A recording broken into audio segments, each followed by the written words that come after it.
journey, so let's start. So basically, Mr. Zaiwalla, you'll have to take us from the time. You grew up in Bombay, is it? I grew up in Bombay. Now, wait a minute. How do I get back to Zoom? Can you see me? Yeah. I can't see you. You have to just change the, you've probably gone to look for something. So you have to find the little Zoom icon and click on it and it'll bring you back. I said one unified app for meeting, phone and chat together. Move from chat or phone call. Enjoy industry apps are available. Bundle Zoom phone. Learn more. Oh, Zoom icon. Okay. If you click on that, it should bring you back. We see you, but you don't see you. Oh. Not that, we can do them. I can't see you. Sorry about that. And I'm completely zoomed. Okay, got it. Okay, got it. Perfect. Thanks. So basically, you'll have to take us Only to Bombay. shows how old people like me, how inadequate we are working on the computer. But now you're into it. Now you're back. You'll be able to manage. It shouldn't be a problem. Sure. So you have to take us to Bombay of those times. What year was that? I was in Bombay. I was born in 47. Okay. So I was in Bombay until 75 for many, many years. I went to St. Xavier's High School in Bombay, which was a Jesuit school, and which was a great education. And the Jesuit fathers were very, very Roman Catholic, very, very dedicated.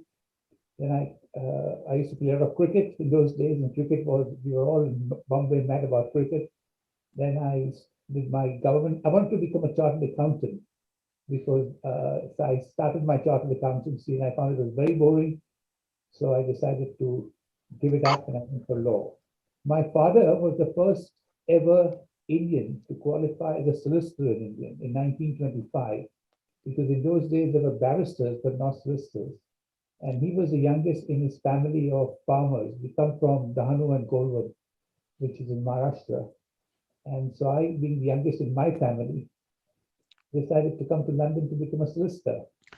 But you'll have to, look, the whole idea is to go back into childhood, growing up and all those. You'll have to go take us right through from there. Now, this is like you're taking us through highlights of life, but we'll have to go. Tell me what, and I will certainly take you. Look, I tell you, the whole idea is that a person with your kind of, what I call a mediator mindset, for the person to reach that kind of stage in life, has gone through various experiences and the circumstances. So those are important for people to relate to and identify themselves. Yes, I think I will share my experience because I think it is worthwhile sharing. I was the youngest amongst 5 brothers and 1 sister.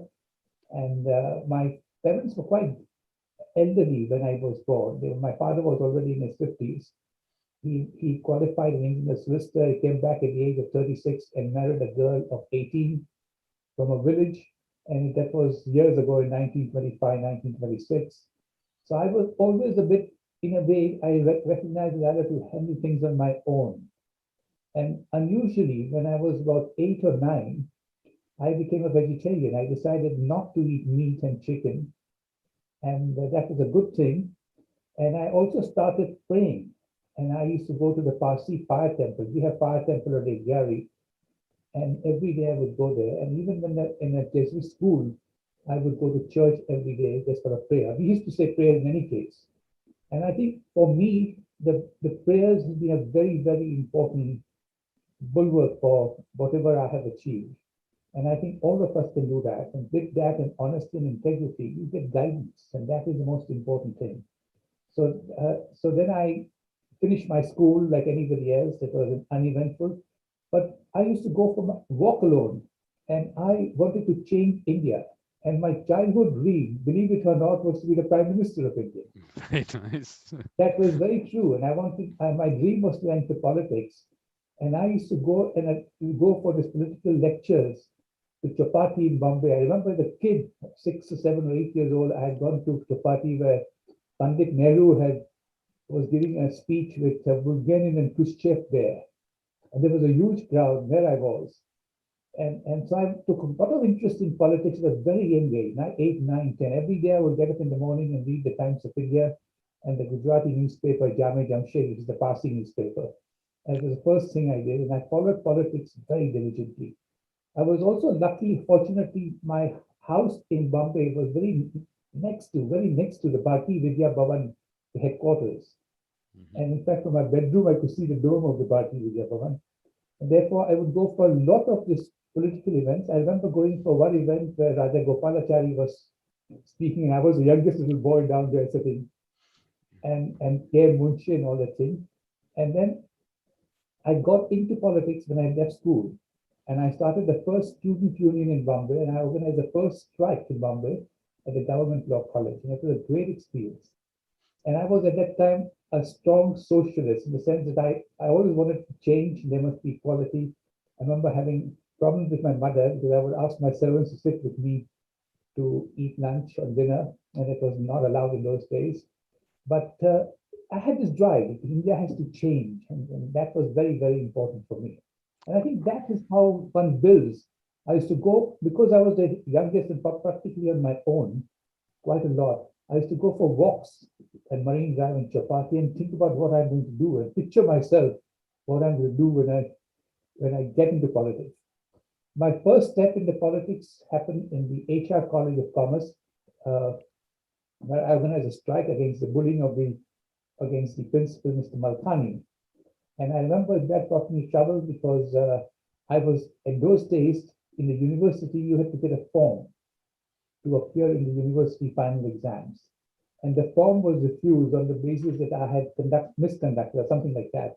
I remember my elder brother had to organize with the trustee of the HR college to meet the principal, Mr. Malkhani, and then I got the form.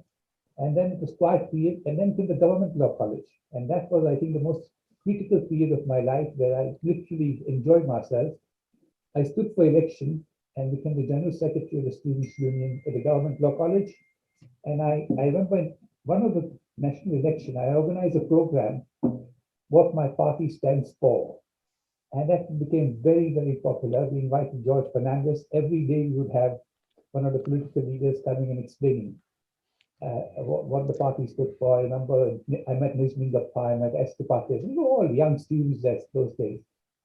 And I had a very entertaining and interesting colleagues. There was a friend of mine called Marasban Patrawala, with all Parsis. And Marasban became MLA in Legislative Assembly, and he stood for Parliament. And he stood against Murli Devra. And that was the only time when Murli Devra lost because he got 80,000 votes from the Parsi side of the electorate. And I had another colleague, Vidosh Dalia Khan, who was the son of a former minister in Maharashtra. And his father, Homi Dalia Khan, became the ambassador to Libya. So we all became a political animal in those days. So anyway, that went on, and we were very, very politically active. For some reason, I don't know how, but I got myself appointed to the area district committee of the Congress party. That was the only party in those days. There was no other opposition party. The Gilgam constituency. I don't think I attended. And then I qualified by LLB, and then I moved to England to become a solicitor. So in England, things were very, very different. England also, I enjoyed being in the politics, but not actually participating in politics. And I wanted to start a law firm on my own, and that was quite important for me. I got a training contract. I went to England with just 60 pounds in my pocket. And I had only two people I knew. One was my colleague from the government law in Bombay, Marasban Patrawala, who I said earlier, became the minister in Maharashtra government. He unfortunately died because he had a very rough time. He passed away in a heart attack or something like that. And now when I look back, I said, thank God I didn't enter Indian politics. It was different politics then than what it is now. So then I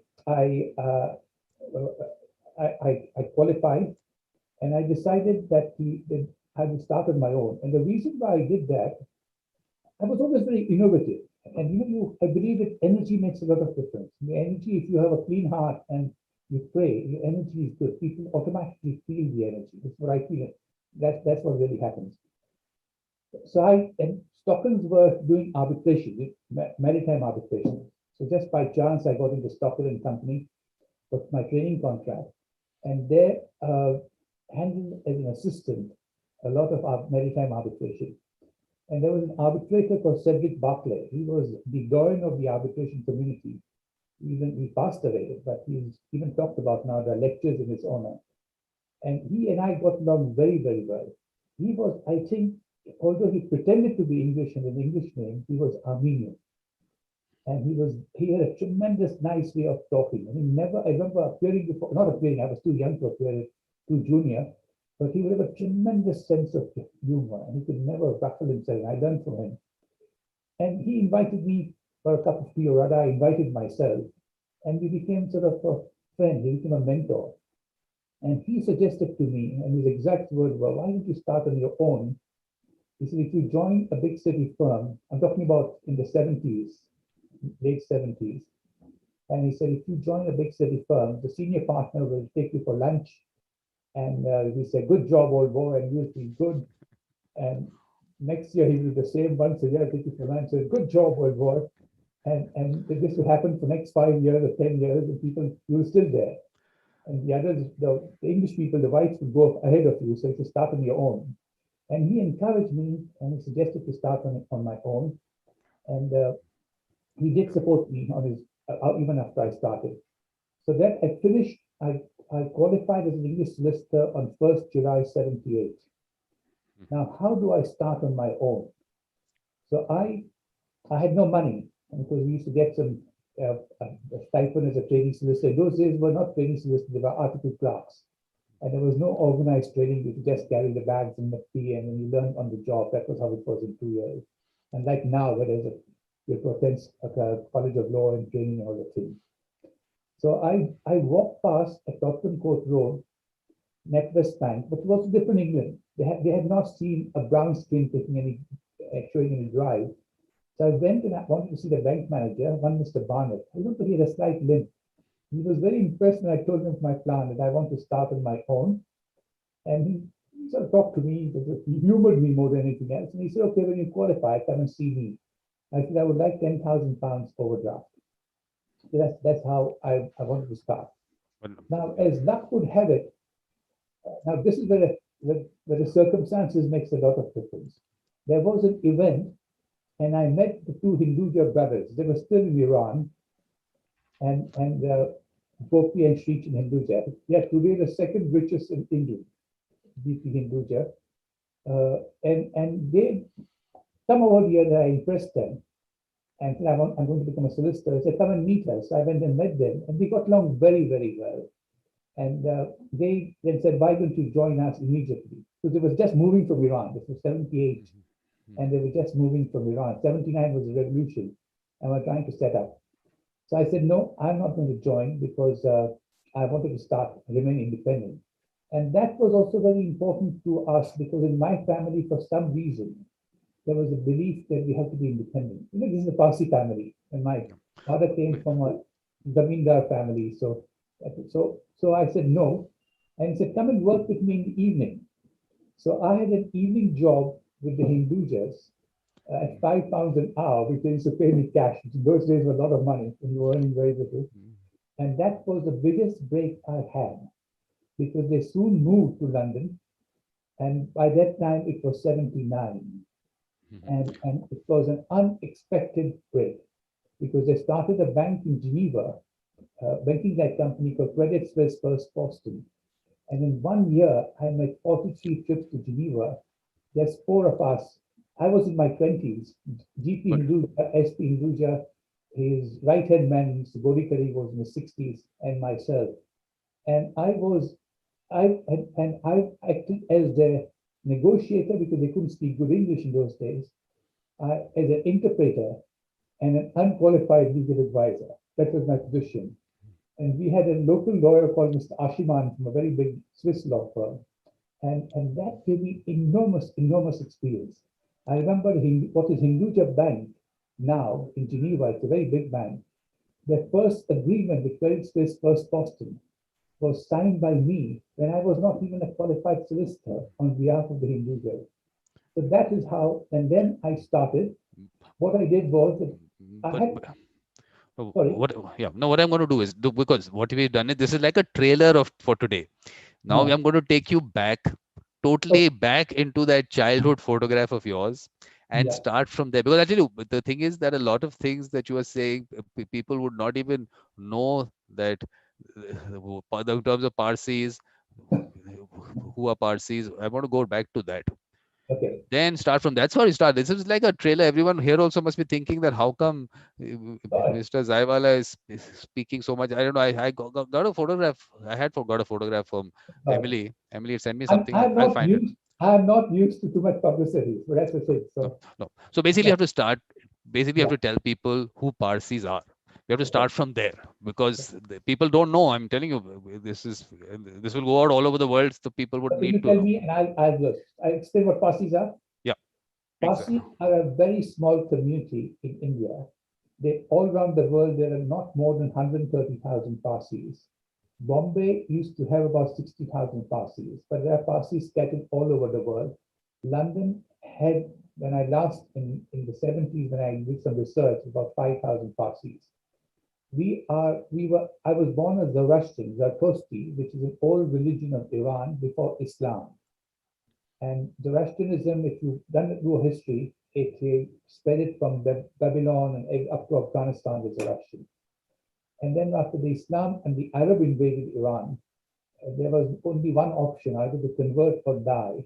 So the die-hard Zoroastrian decided to take the ship some 600 or 800 years ago and landed on the shores of India, the west coast of India, in Gujarat. And the story goes that when they landed, the Arabs had already moved to India by that time. And the Arab kings, or the Islamic, I call it the Arabs, the kings, they had three motives. One is to go for women, secondly is to convert, and third is to rule by bully. So the local Hindu ruler, I think it was Rana somebody or the other, he said, no place for you, and he sent a cup full of milk. This is how the story goes. And he said, there is no place. So the chief priest, or what you call Dastur, sent it back with sugar. And then there were negotiations, and they gave three oaths. One is that we will not touch your women. Now, with that came the custom that a Parsi cannot marry a non-Parsi. And if he marries a non-Parsi, he is excommunicated. But there is a Privy Council judgment about 100 years ago that a Parsi who marries a non-Parsi, the children can be Parsi, but the wife, but if a woman marries a non-Parsi, that can't be so.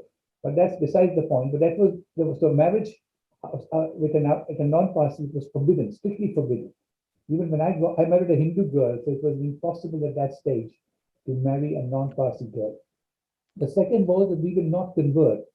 Now, with that came the rule, unwritten rule, that a non-Parsi, a non-Zoroastrian cannot enter a fire temple or the Agyari, Atas. Now, fire temple, the Zoroastrian faith worships fire not as God, but as a symbol of God. And therefore, every fire temple is a continuous fire running on 24 hours, and the priests are attending it.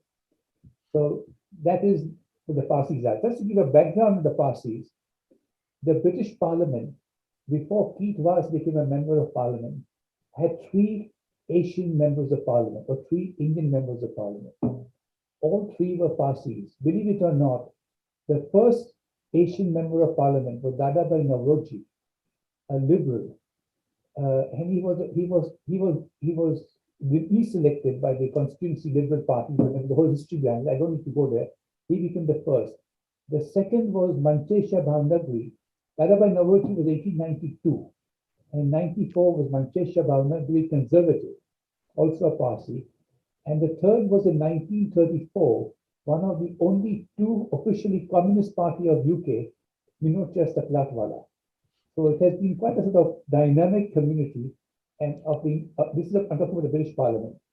Today in India, out of the four top business houses, two are Parsis, the Tata and the Godrej. And the most important thing which I have learned as a Parsi growing up, that you must keep your word, and integrity and honesty is the most important. My mother used to say in Gujarati, Rakhe nibhave tek, means if you give your word, you must keep it at all costs. If you can't, then you must be honest and not wriggle out of it. So that's the Parsis in India. The main temple of the Parsis is in a place called Udwada in Gujarat. And I remember 2 years ago when I was in St. Petersburg for the St. Petersburg International Economic Forum, it's like the Davos of the Eastern world. Prime Minister Modi was there with a big delegation.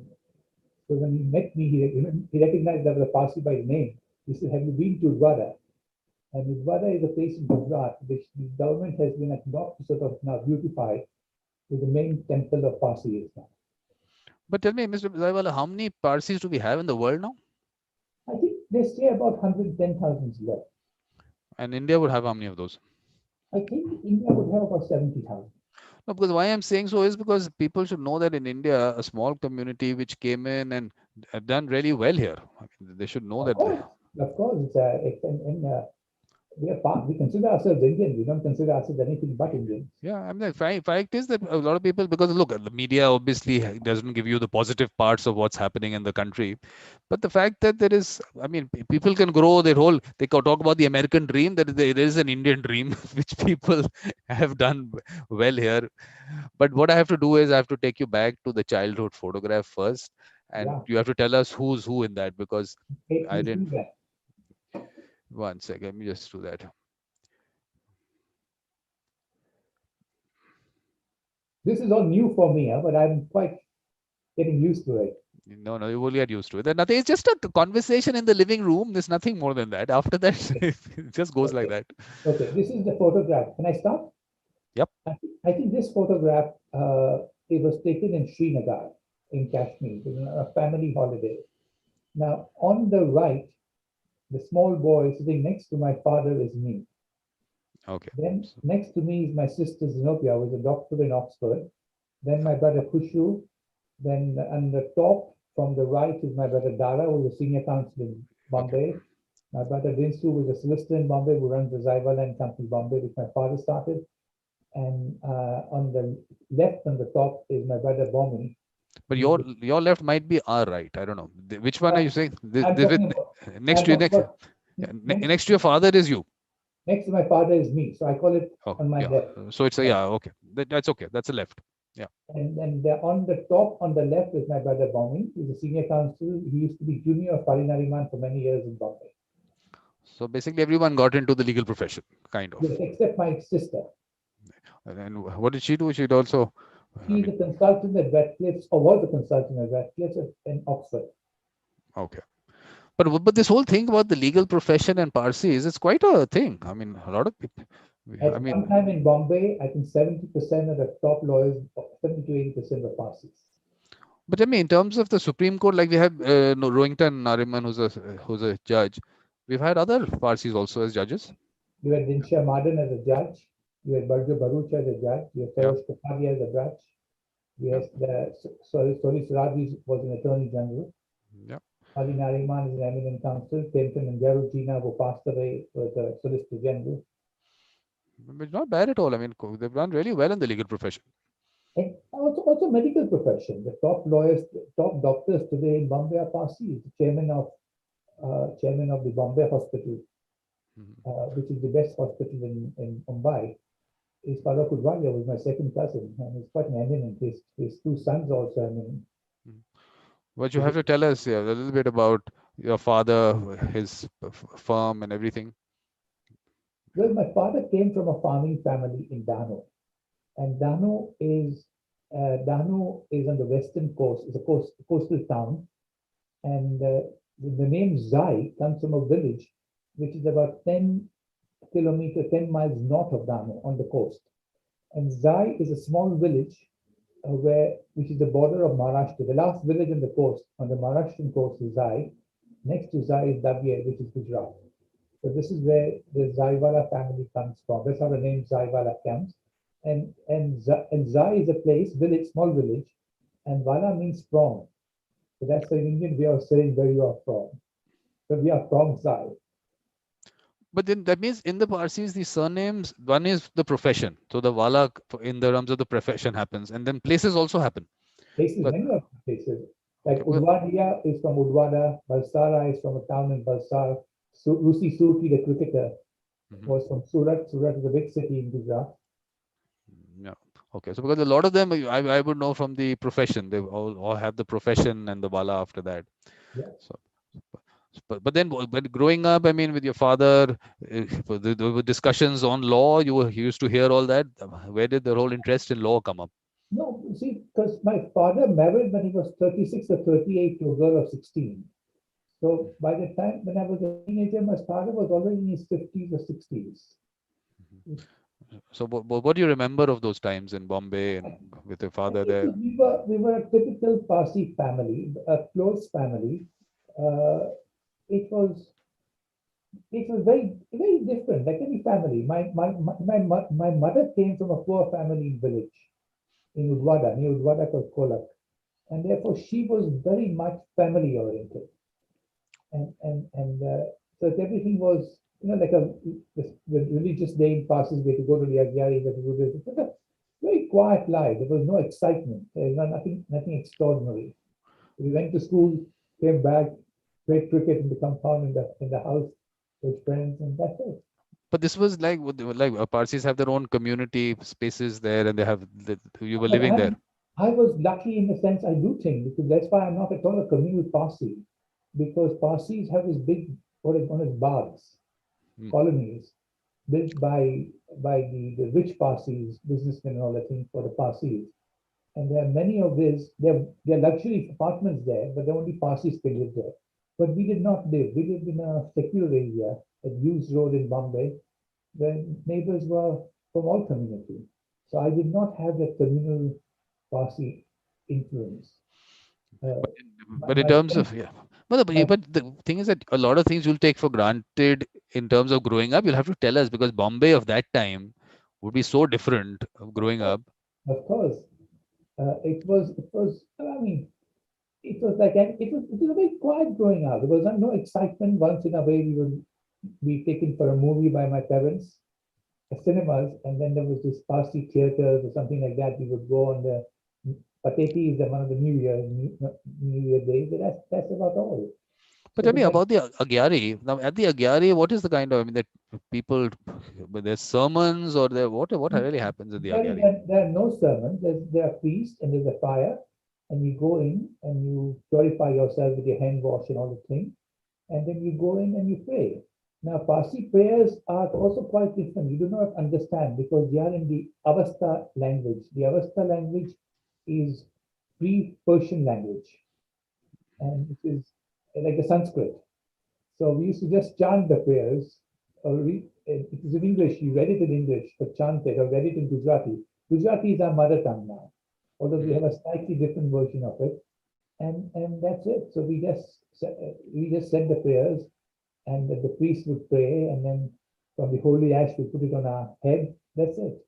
Because I've never actually gone because today also I'm we can't go into Agyari. We can't go into an Agyari, no? going to a Gary because of the oath Hmm. given by the Parsi to the Hindu Rana that we will not convert. Because Yeah. supposing if you go to the Agyari and you're impressed by the religion, you might say, I want to become a Zoroastrian Parsi. And Okay, so that that's would why we are kept out. that would beat the oath, so that's why you can't come in. Okay. So, In, but in, but in yeah. Iran, in Iran, you can go to the fire temple. Okay. Okay. And Iran, you can become a Zoroastrian, subject to, of course, the Islamic rules. Mhm. But what are the teachings? I mean, something about what does the religion say? The religion says three things: Manashni, Davashni, Punashni, which is good thoughts, good words, and good deeds. And that is the center of the religion. And it believes in one God, our master, uh, and that's it. I'm And so you sure know, there are more to the teachings. I'm sure there are more to the teachings. but it centers down good thoughts, good words, and good deeds. But then if you see all the religions are the same, that if you lead a good, honest, clean life, then you go closer to God. And God is not outside, God is within you. And even if you look at the Hindu Shastras, they talk about what is self-realization. Self-realization, knowing that your soul is part of God's soul. And when you reach that stage, you merge with God's soul and you have the same spirituality. And at the different levels, because we're all progressing towards that. Yeah. So there's no this I can see no distinction between any religion. What happens really is that when religion becomes politicized, then all the rules comes into control. And this is what has happened in all the religions. No, because I really find it fascinating, the whole concept of how a dead body is also, I mean, put out and everything should go into nature and all that. It was very interesting. That is also comes from the old Iranian culture. I was because I did a big case for Iran against the British government, and gave me an opportunity to travel to Iran many times in the last 4 or 5 years, the last 8 years, and they still have the Dakma, the Tower of Silence, and the Parsis believe in charity, and therefore even after you die, you give your body to the birds to eat, vulture to eat, so that you do not pollute the land, you do not pollute the sea, you do not pollute the fire. But that's a very unique.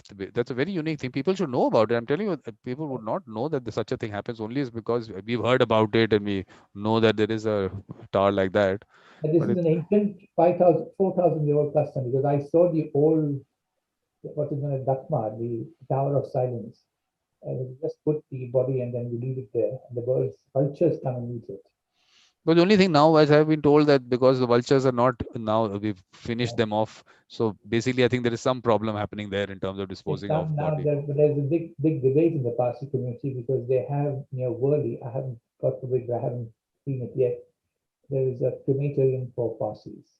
We Because have, okay. No, in Delhi, they bury them. the Delhi they bury them. Yes. Yeah, in here.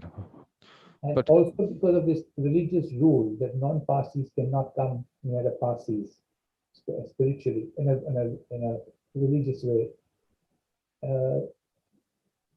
Even when the person passes off, the non-Parsi is not allowed to come to the funeral. They can come to the funeral, but because, not when the prayers are going on. no, because I actually started my practice with JB Dada Chanji and Company. I knew them So very well. okay, so when he died, we'd gone to his the burial here. That so that is why, and that's the only time because I also did not know this happened. It was only when I saw that I said, okay, they do bury also. They do well. And now, of course, they cremate also. Okay, but well, this was important only because I'm telling you that people should know that there is this community there, and they should, of course, interact with them because I'm telling you the concept of ethics and honesty that you people have. I think it's something that needs to go out. People should know about this. Yeah, yeah. The people should know. People should know, all see on their own, not necessarily to be told. Yep. Because when you tell, then the ego comes in, and the ego is a cause of a lot of problems today in the world. Yeah. But Mrs. I have a little more on Bombay and growing up. What do Yeah. you remember? What are those snatches of the I- memories that you get? it was quite routine. We used to play a lot of cricket. We used to go to not a big cricket, small cricket. One of the memories which I have, Sunil Gavaskar and I were in the same school, Hmm. and one of my memories I have is interclass final. Sunil in those days was a fast bowler too, and he got me leg before wicket. I came number 3, and I put a 0. And Sunil is a good friend, and I'm glad that he reached the top. So he was one of my contemporaries in Millen Radio in those days. But this was the St. Xavier's School. St. David's High School. But Which was there was growing up for me, there was nothing. It was a normal Parsi family life. It's very difficult to get out of it. You have to follow the rules. You sit down to dinner together by 8 o'clock. I remember once I came late when I was a teenager. My father said, "Son, I don't mind you coming late, but if you go to England and if you come late after 8 o'clock, the landlady will say you're not a gentleman." So it was we had a different thing. There was not much to talk about. It is no, man, for you because you've lived through it, so you think this is normal. But I'm telling you, the things that you learned there, like you just said about this having dinner at that time, these are But there things was, that there was no other excitement except the daily life, going to school, doing things, going we had a house on the seaside in Bodhi, which is near the Zai village. So we would go there.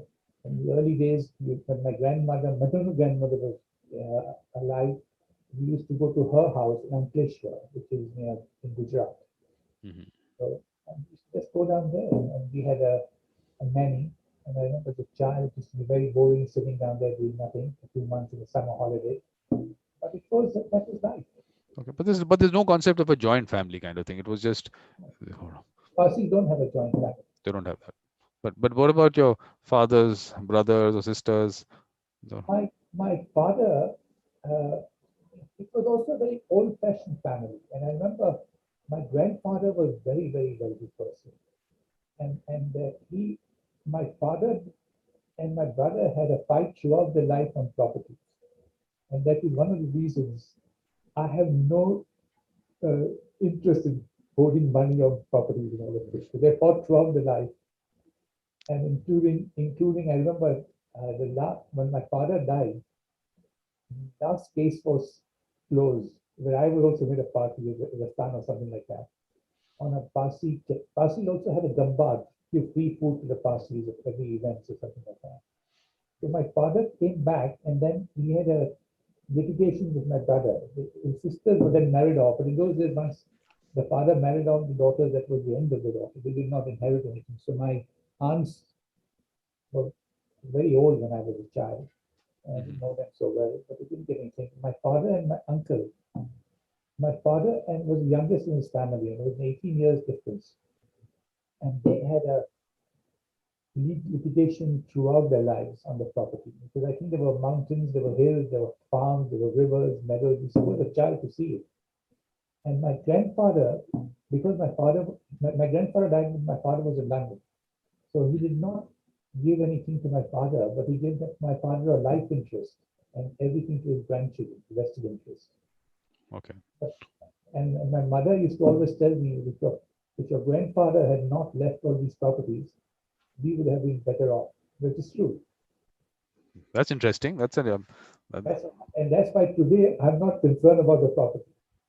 My mother always reminded us, if your grandfather had not left his properties, we would have been better off.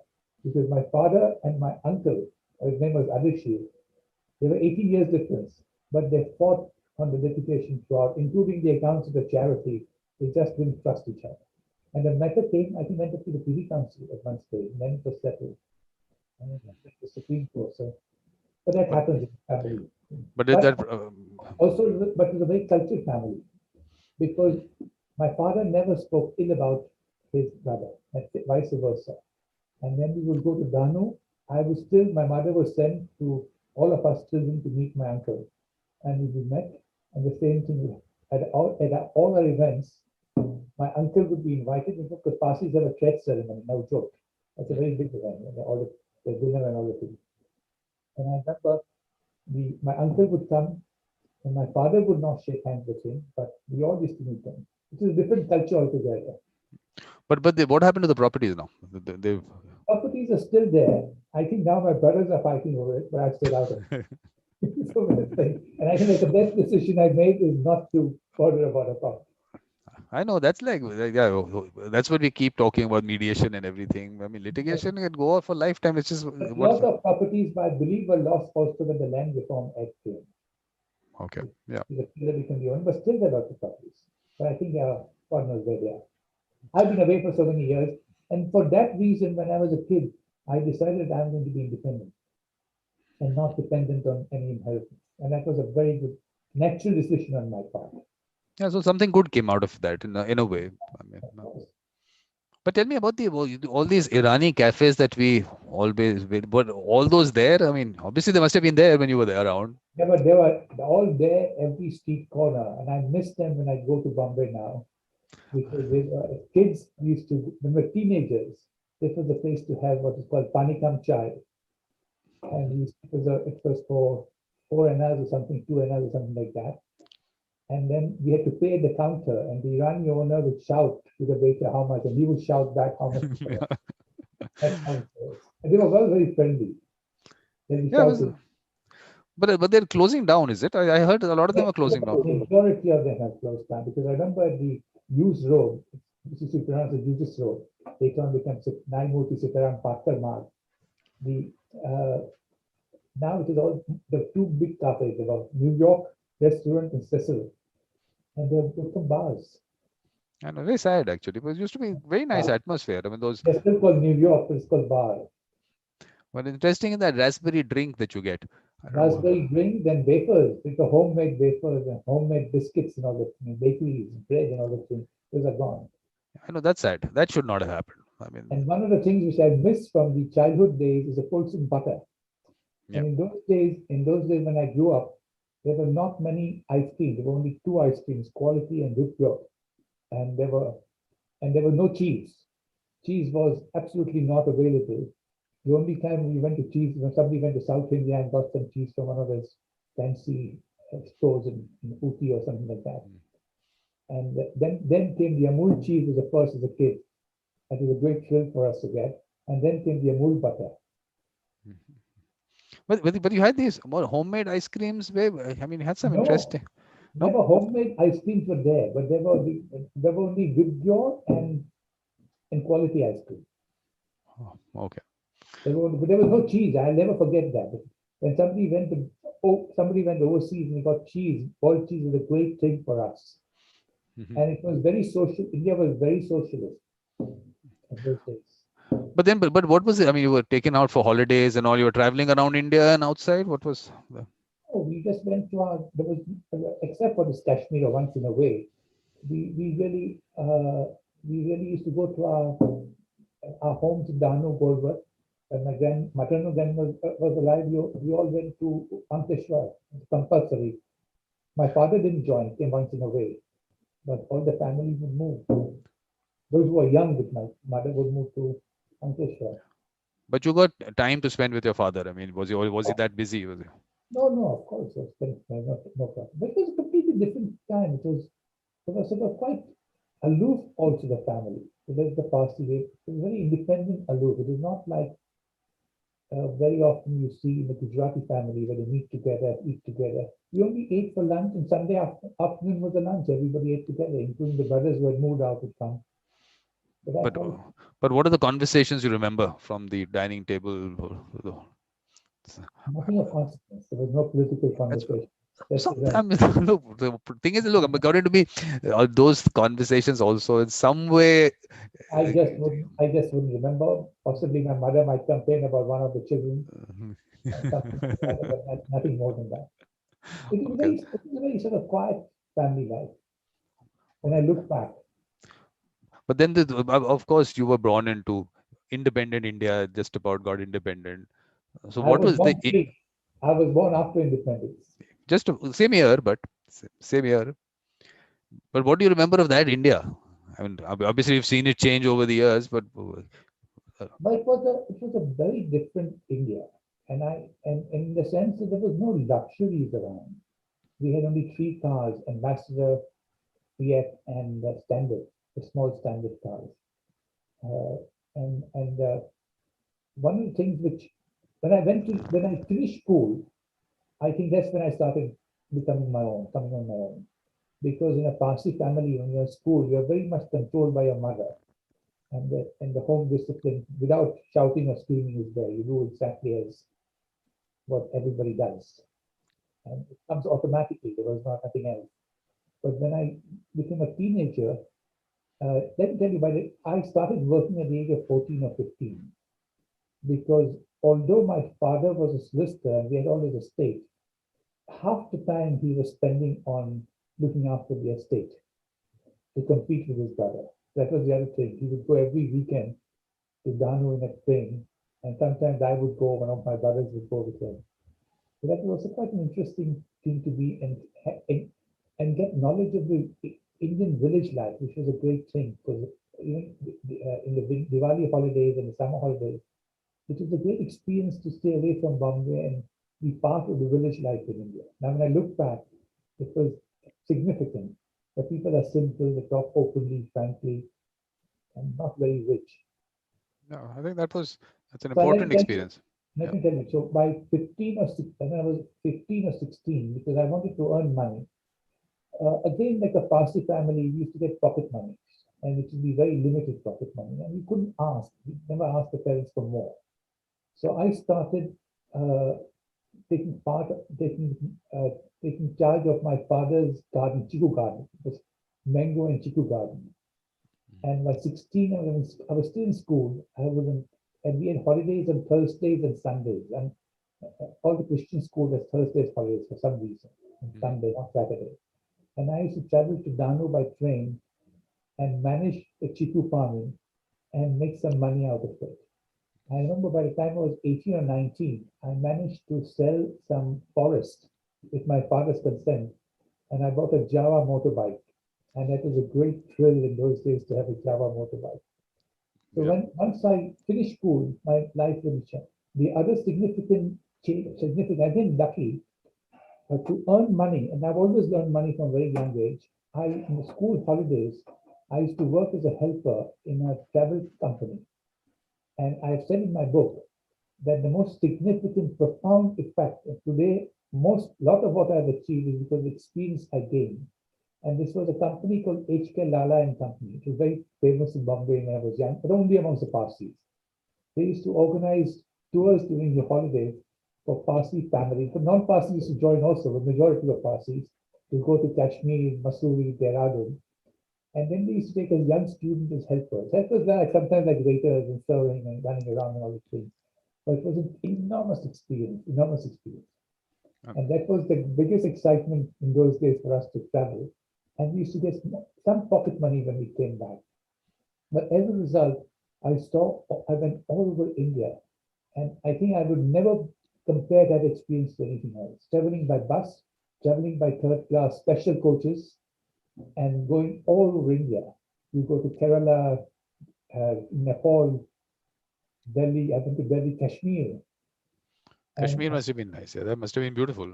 It was different. We used to go to Pathankot, and Pathankot was a 2-day journey by bus to Srinagar, and stopping over in a mountain resort called Kood or Batot. I'll never forget those days. The most exciting days in Bombay. At Zaiwalla home, there was no excitement. It was just a family life. That's how the Parsis are. So for me, when I went to 16, 17, 18, the excitement was to go on my own on the strips. And I managed to become at a very young age, 18 or something, the tour manager.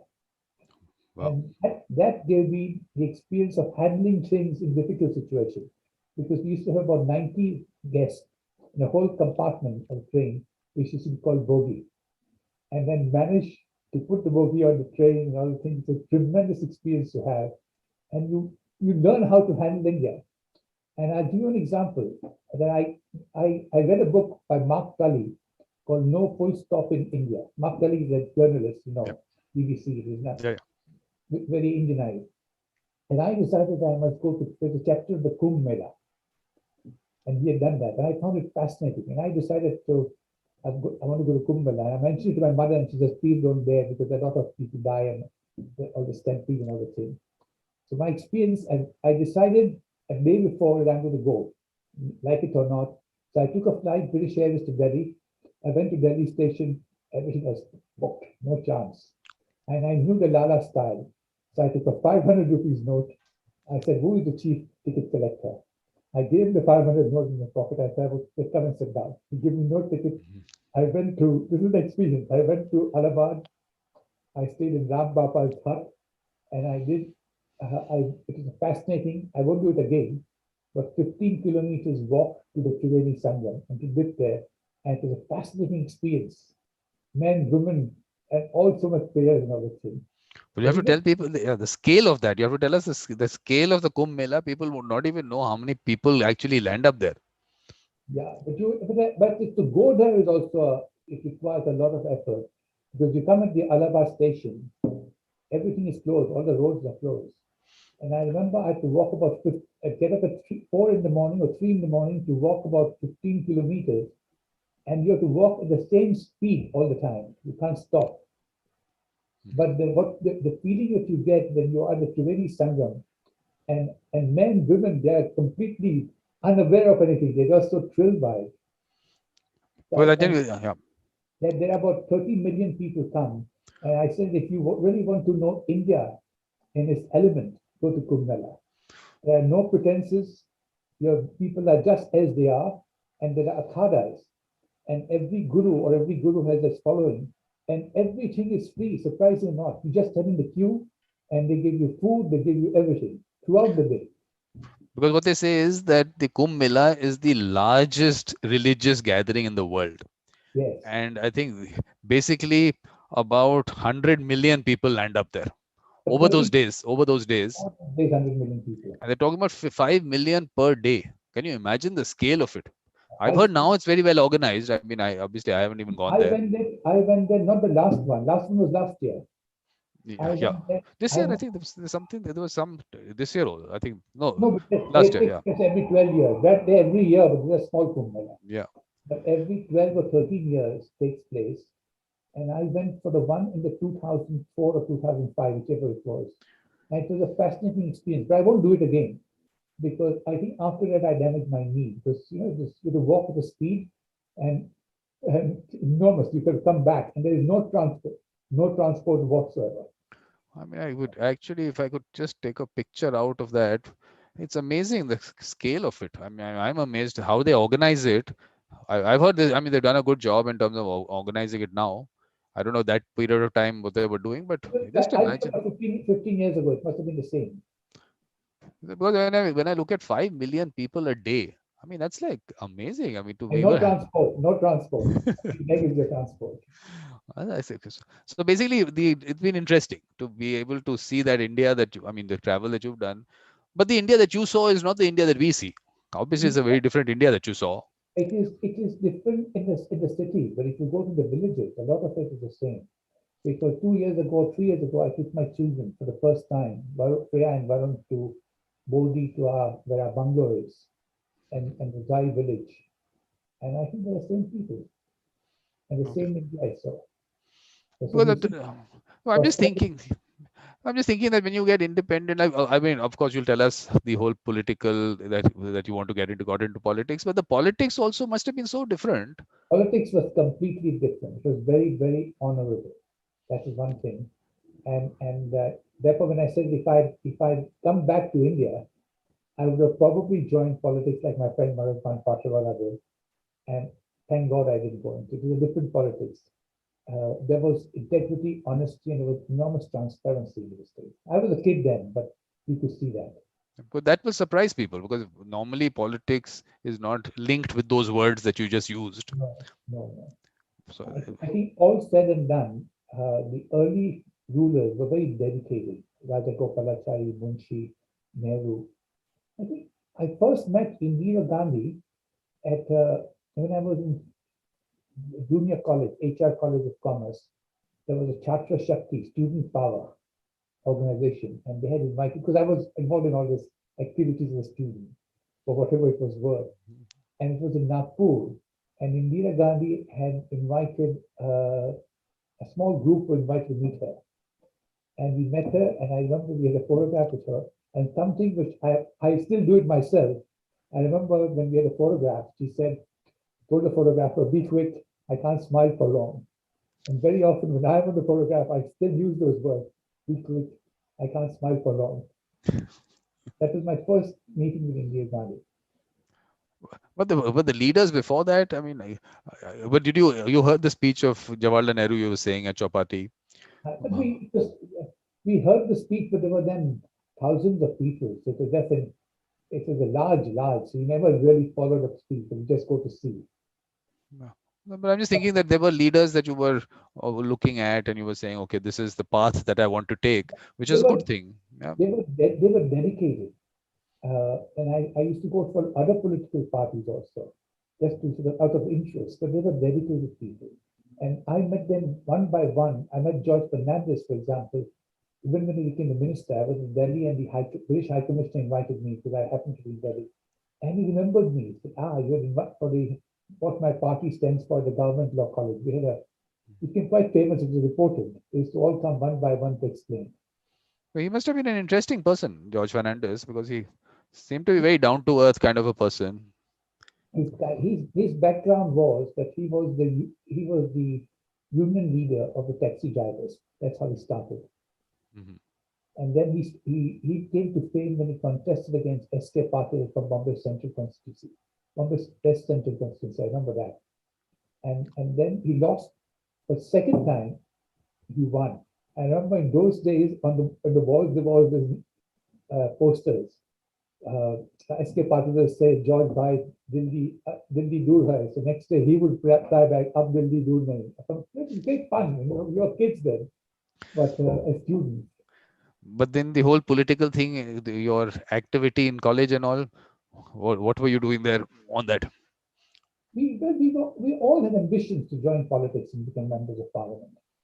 In those days, Those who went into students' union activities all had natural ambitions to get into politics. But which year was that? Which year did you go to college? Must be in 72. Okay, so emergency didn't happen. Right? Emergency happened later, so you didn't see that. Yeah, emergency happened later, much Yeah. later. Okay, so that was not something that, because we So had. when emergency happened, I was in London already.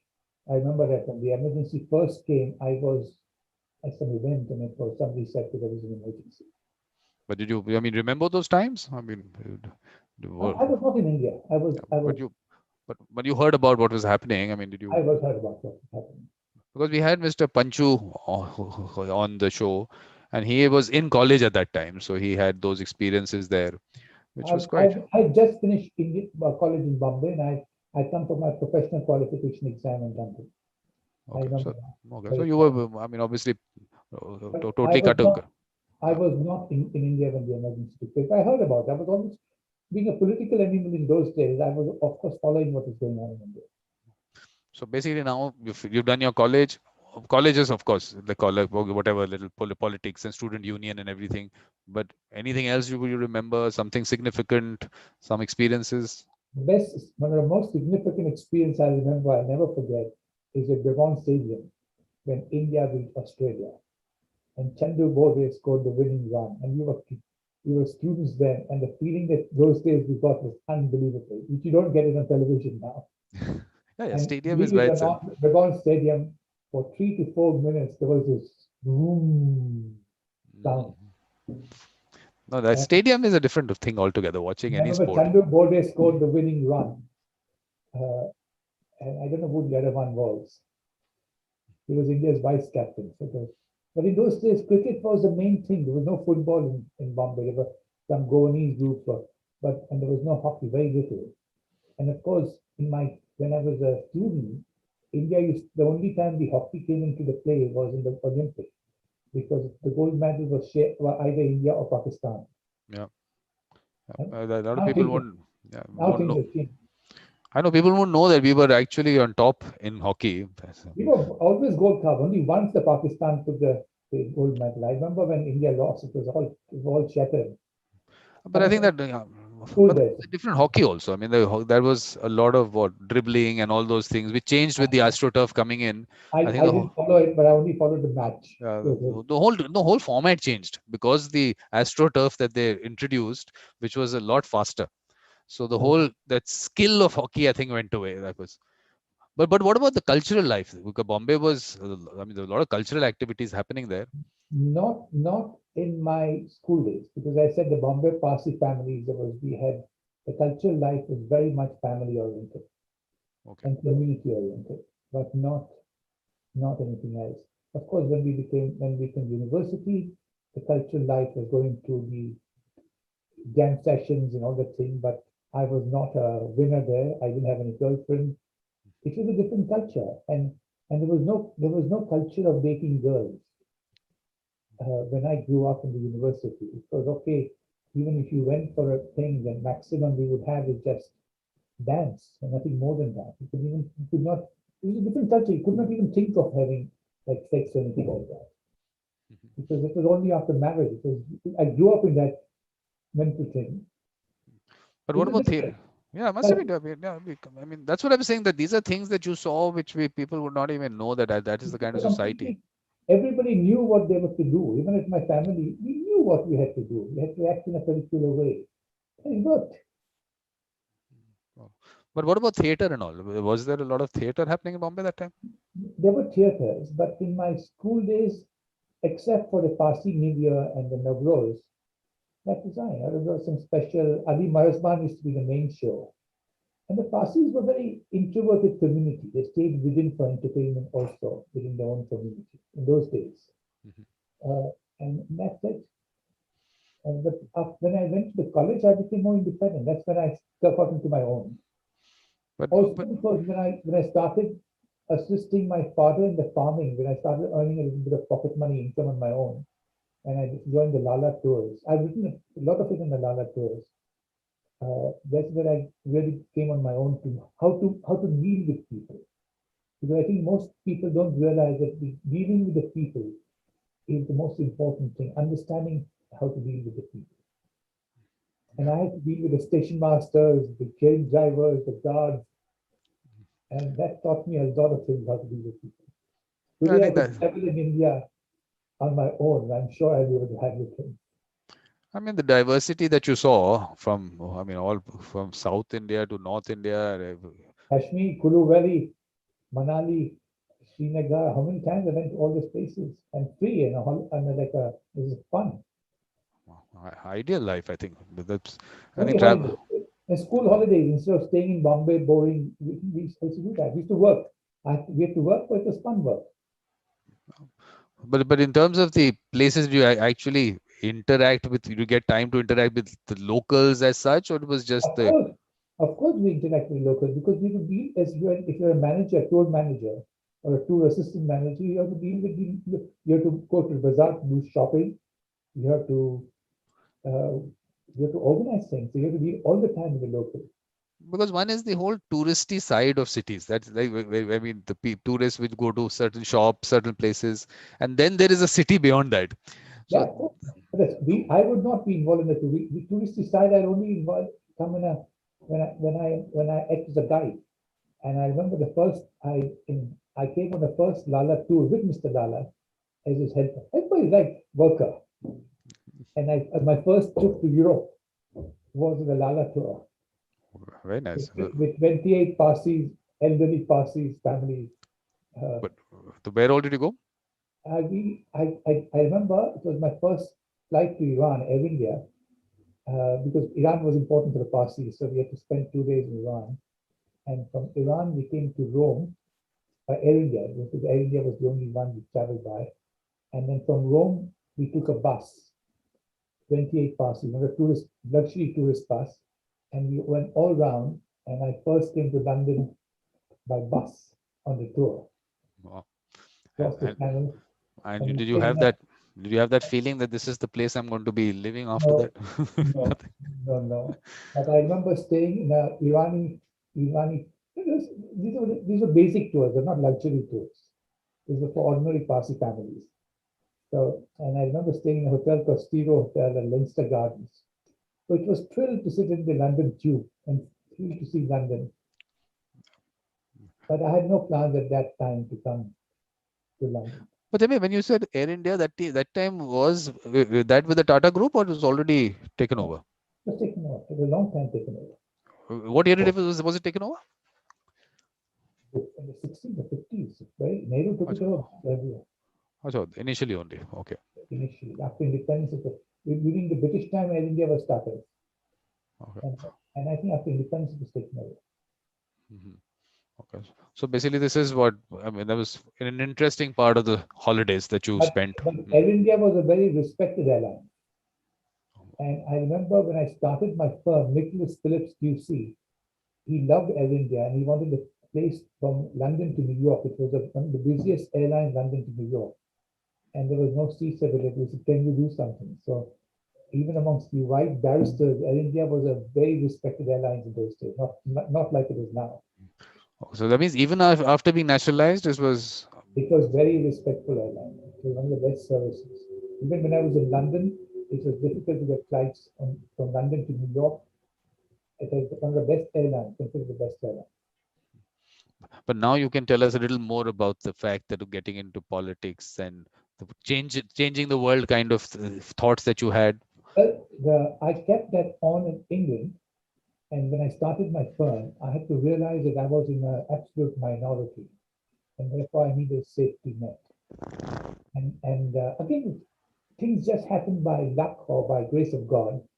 One, I met Hindus, and subsequently, around 89, after my firm had started, no, I was invited. We did a case for Indian High Commission, Indian government, which was India's first victory in the House of Lords, for the ship called the La Pintada. This is where I employed Tony Blair and I sacked Tony Blair. Later on, went to become the Prime Minister of India. And let me tell you the story. I've written in my book, which is also in the law report. You can see it. Because when I started my firm, it was a one small room. It was Hinduja's first office at 29 Museum Street. And I had no secretary. one of my ex-German girlfriend with part-time typing for me. I met her at international student's house, and the Indian High Commissioner at that time was Syed Mahmud. And again, just luck and fortune. He was a barrister. He was the former Advocate General of Kerala, and during emergency, he was India's Minister for State for Law in Delhi. So when India came back to power, he was appointed the High Commissioner. Brilliant, very nice man, Kerala. And his sister became the judge of the first women judge of the Supreme Court. Okay. And he saw an India, because I kept the most significant, I think, when I started my firm, I said, I'm going to keep my Indian name, because there were Indian firms, not in the main city, but in the suburbs, but they all had anglicized names. And they were all Sam something or Robert somebody, but it's just English name, but Indian behind the scene. So I said, I'm going to start on my own. And Barclay also told me, start on my own, don't anglicize your name. Cedric Barclay was my mentor. So I started Zaiwalla and Company, not very far from the High Commission at Museum Street, which was 1 room, 1.5 room, which is Hinduja's first office. It was part of a deal with the Hindujas. I had a 6 months, £6,000 a month retainer, 6,000 a year retainer, which is 500, and I could use the office. And he invited me, that who is this Indian sounding name in the city of London? The city of London is the 1 square mile business district, with all the privileged big offices are there. So he invited me, and we just got along. And I told him my ideas, what I want to do, and I want to build a multicultural law firm. And he said, why don't you do High Commission work? And that was one of the biggest things. It was very little money, but the biggest thing, because India was going through absolute foreign exchange crisis, and there was a famine in India, and President Johnson had declared to give free wheat to India under PL 480 scheme, but India had to provide the ships. And I think about 150, 200 or 300 ships that India had to prepare to carry. And every ship charter party had London arbitration, and every ship had an arbitration dispute. Either the freight was paid late, or the marriage was not paid, or there were disputes. And India was always losing, because people didn't know how to handle it in those days. So, and there was a case called La Pintada ship, and the owner was claiming compound interest for late payment of debt. Now that meant that there was total liability of about $5 million. The arbitrators had decided they must pay compound interest if you pay late payment of debt. But $5 million at that time is huge. It was huge, and India had no money. And those were the days when you left India, you only had £3.5 was given officially. I don't know whether you would not have known, but the maximum you could get from Reserve Bank was a P form and £3.5. And we used to smuggle some pounds into our pockets or something, fear of being caught at the Indian customs. And we used to get from the Apollo Bandar at a black rate pounds of dollars you could buy. I'm talking honestly, this is how it was.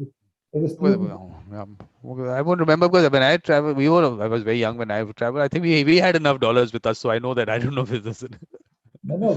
When I traveled, it was £3.5 was any tourist, anyone has to get only £3.5. Officially, it was illegal to manage anything else. So one of the cases was La Pintada, and a ship called the La Pintada, and the Transchart. I used to go travel on my own at my own cost to meet Delhi, to meet the clients, and everything. I got the case, and they said, please win this for us, otherwise we have to pay a lot of money. And there was a judgment of Lord Justice Denning in a case called Techno Impact, where they said if a debtor pays late, then he must pay compound interest. And there was a dissenting judgment, I forgot the name of the Lord Justice, and I said that Denning is wrong. But Denning was at that time a very popular judge, very popular equity judge. And the Indian government had gone to some other solicitors and they said, no, you have to pay compound interest. This is a binding judgment, majority judgment. So they came to me, and in those days, one good thing was that I got the opportunity to appear myself, because to instruct barristers required a special permission from the External Affairs Ministry to incur the foreign exchange prices. So I had a free choice to decide and appear myself. Whether I won or lost, I had to appear myself for Indian government. And that was also a very great experience. So I decided that I'm going to appear myself, and I appeared before an arbitrator called Bruce Harris. He was very young. He was today the president of the London Maritime Arbitrators Association. And he knocked me out and he says, no, we lost. So, and I went to, and now in the court, I could not appear. Now I can appear, but in those days, solicitors could not appear. So we had to challenge the award in a special case. And none of the barristers would accept the shipping chambers, the specialist chambers. So, so I think I did it myself. No, I know. So nobody was prepared to do. And Tony Blair at that time was in the labor law chambers. He was very junior. He was contemporaries. And he said he would like to work in the shipping case. And shipping was considered a privilege. Even if you're a wife, if you wanted to go to a shipping chambers or shipping solicitor's firm, you have to know somebody higher up. So I said, will you do that? He said, yeah, I'll appear, come and meet my senior, Larry Irwin, who became Tony Blair's Lord Chancellor and Tony became the Prime Minister. And I told him, this is how I think the law is. And do you agree? And he agreed with me. So on that basis, I got permission from the Indian ministry to incur the council's fees. And it was not easy to get permission in those days, not like now. You have to give reasons and everything. And then I got a call. The hearing was fixed before Mr. Justice Stoughton, great judge. He died now. He went to the Court of Appeal. And Tony Blair phoned me up at about 9 o'clock in the morning at my office, and he says, Derry, his senior, Irwin, wants me to come at by 9:30 or 10. No, 10:30 was the hearing, at 10 o'clock to the court, but please bring the representative of the High Commission. And Mrs. Zaiwalla was a legal advisor, in-house legal advisor of the High Commission. She was a lawyer. And we met him, and Derry Irwin said, Mr. Zaiwalla, there is not even any chance of winning this argument. And it will only spoil Indian government's name for good. And Mrs. Zaiwalla was listening. He said, I would say we must abandon the immediate exact word, abandon it is give a bad name to the government of India to take such nonsensical points.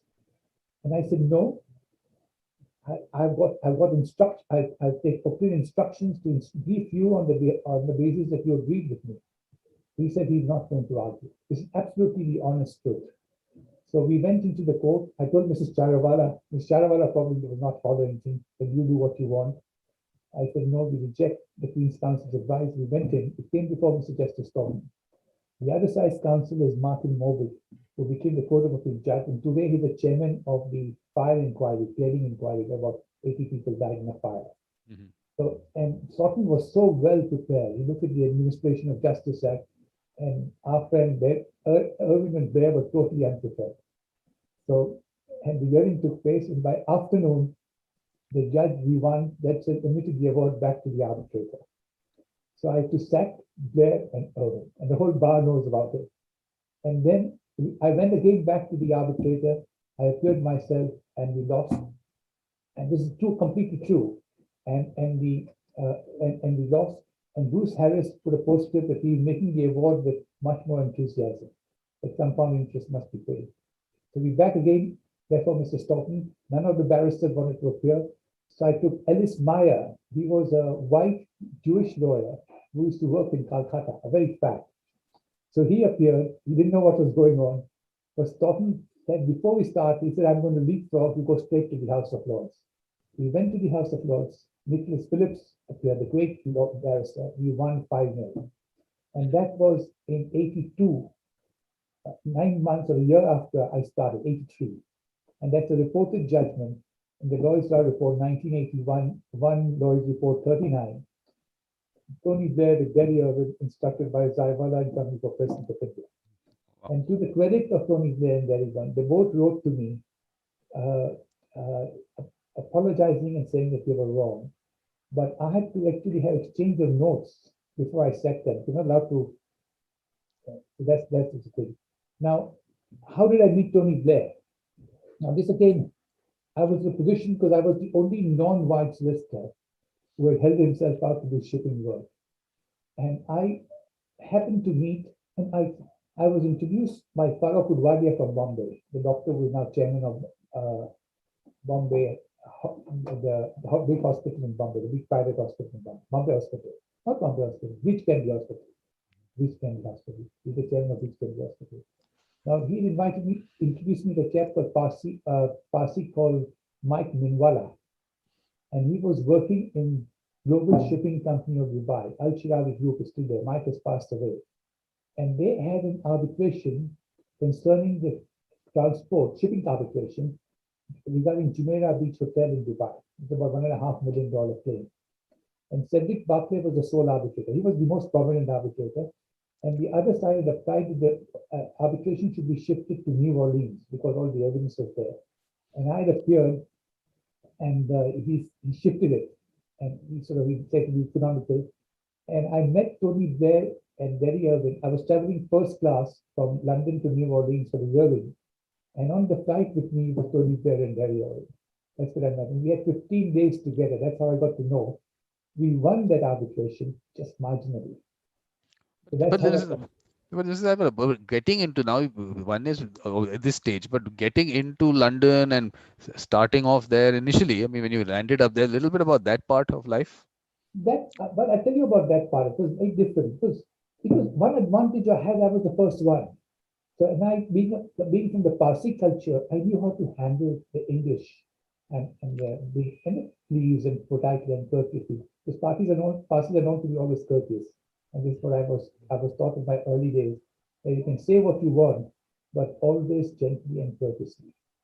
No shouting and screaming and no insulting anyone. That's the policy which I've always followed. And that has become more acceptable in the English culture. This is an advantage. So, what did you want me to say? When you started off, you come into London, you just will come in there with you said, with how much 60 pounds? With 60 pounds? I was in Indian YMCA. The first 2 weeks Indian YMCA, I was bored. I wanted to go back to India. There was a nice Indian vegetarian food available, but there were lots of Indian students and workers, but they lived their own life. They used to come in the morning, they were working, they wouldn't talk to me. I was completely lonely. And my friend Maraspan, he also had a job, and it was short days, only 6 or 7 hours of sunlight, and I didn't like it. But just before I had left, I had asked the vice chancellor, because of the student union days, the principal of Government Law College had become the vice chancellor of the Bombay University. And I had organized all this union activities, but later I became his close friend. And I had heard that if you can get admission into International Students' House in London, it's the subsidized Foreign Office organization. But you have to be one of the top students to get in. So I mentioned to Tope that I would like to get into, if you can organize for me, admission into International Students' House. It should be a government level.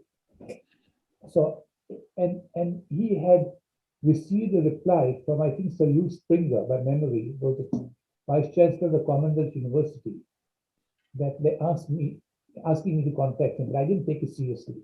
But I was so fed up with Indian YMCA, and I knew that International Students' House was a very sort of upmarket students' house. It was subsidized. So I went to see the warden there, and he said, "Oh, we're waiting for you." So I moved into International Students' House. Now this is again unbelievable lucky break, because first of all, it was a mixed student house, and the first time I had any interaction with the other sex, even talking improperly, was at the International Students' House. It was so well organized. Every week we would have somebody, either a minister or somebody from the Foreign Office, coming and talking to us, and we were all looked after. And there was everything was very subsidized. There were programs, there was movies, everything for us. This was your first, and you've got your first girlfriend there. I got my first girlfriend there, and I got many girlfriends after that. Oh, okay. That I think we'll need to go through that chain also. She lived there. The first one was a German girlfriend. But no, she was much later German. Mm-hmm. So then, so I was there during my Stockholm days. I was staying in the International Students' House. Okay. So that was a great experience. We didn't have much money, but I was getting a small stipend. It was subsidized food. The breakfast was part of the £7 a week to stay, and I had a room which is quite close to Regent's Park.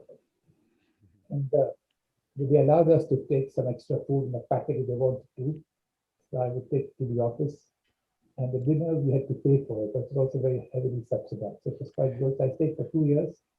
I passed my part 1 and part 2 exams, and then I had to return back to India for my training contract for articles. Mm-hmm. Because there was a rule was that if you come as a student, you can't work, and the solicitors firm had to apply for work permit. So I had to come to India And there I met, I shouldn't be saying this, but the only girl I knew in India, but we didn't have anything, was Gujarati girl. So at that time, I found the 3 months I was there were lots of Parsi fathers trying to fix me up with Parsi girl.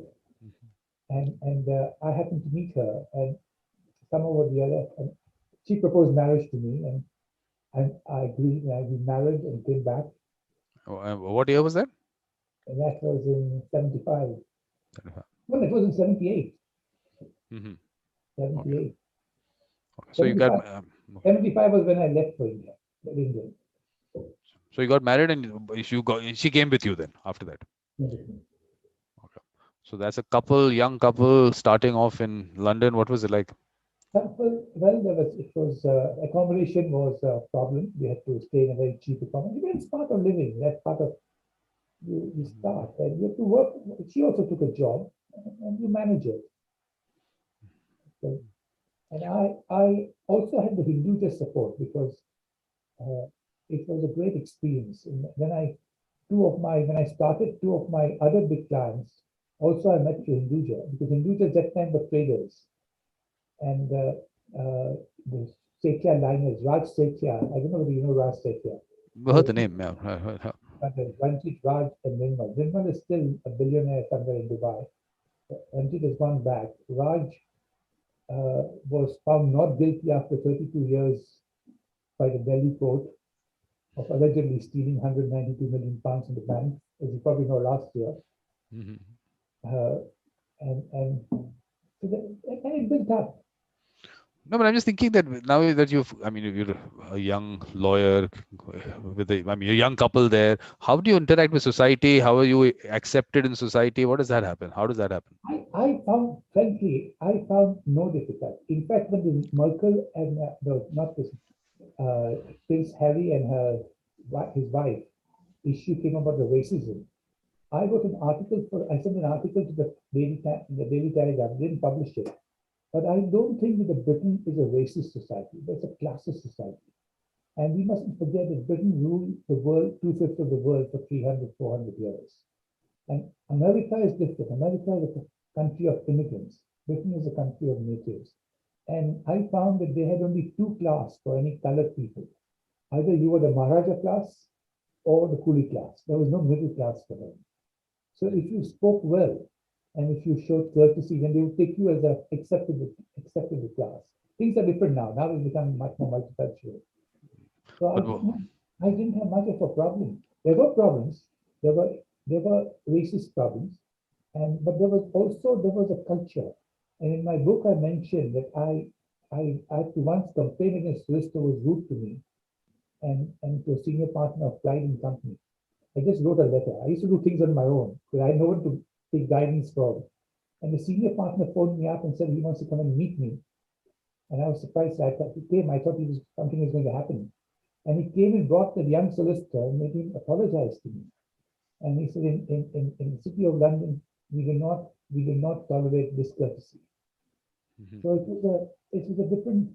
London changed after the Big Bang in late 1980s. It was a very civilized culture place, and it's still a civilized culture place. It was a nice city to walk around and everything. But the photographs that you sent me, this is like with the Dalai Lama. What year would that be? The Dalai Lama would be 2004, 2005, 2006. So do we have, so these are all, Rajiv Gandhi would be, what year would that be? Rajiv Gandhi would be Rajiv Gandhi would be before the Bachchan saga. It would be. Well, I'm just thinking in terms of chronology. 86, 87. Rajiv Gandhi he was the Prime Minister.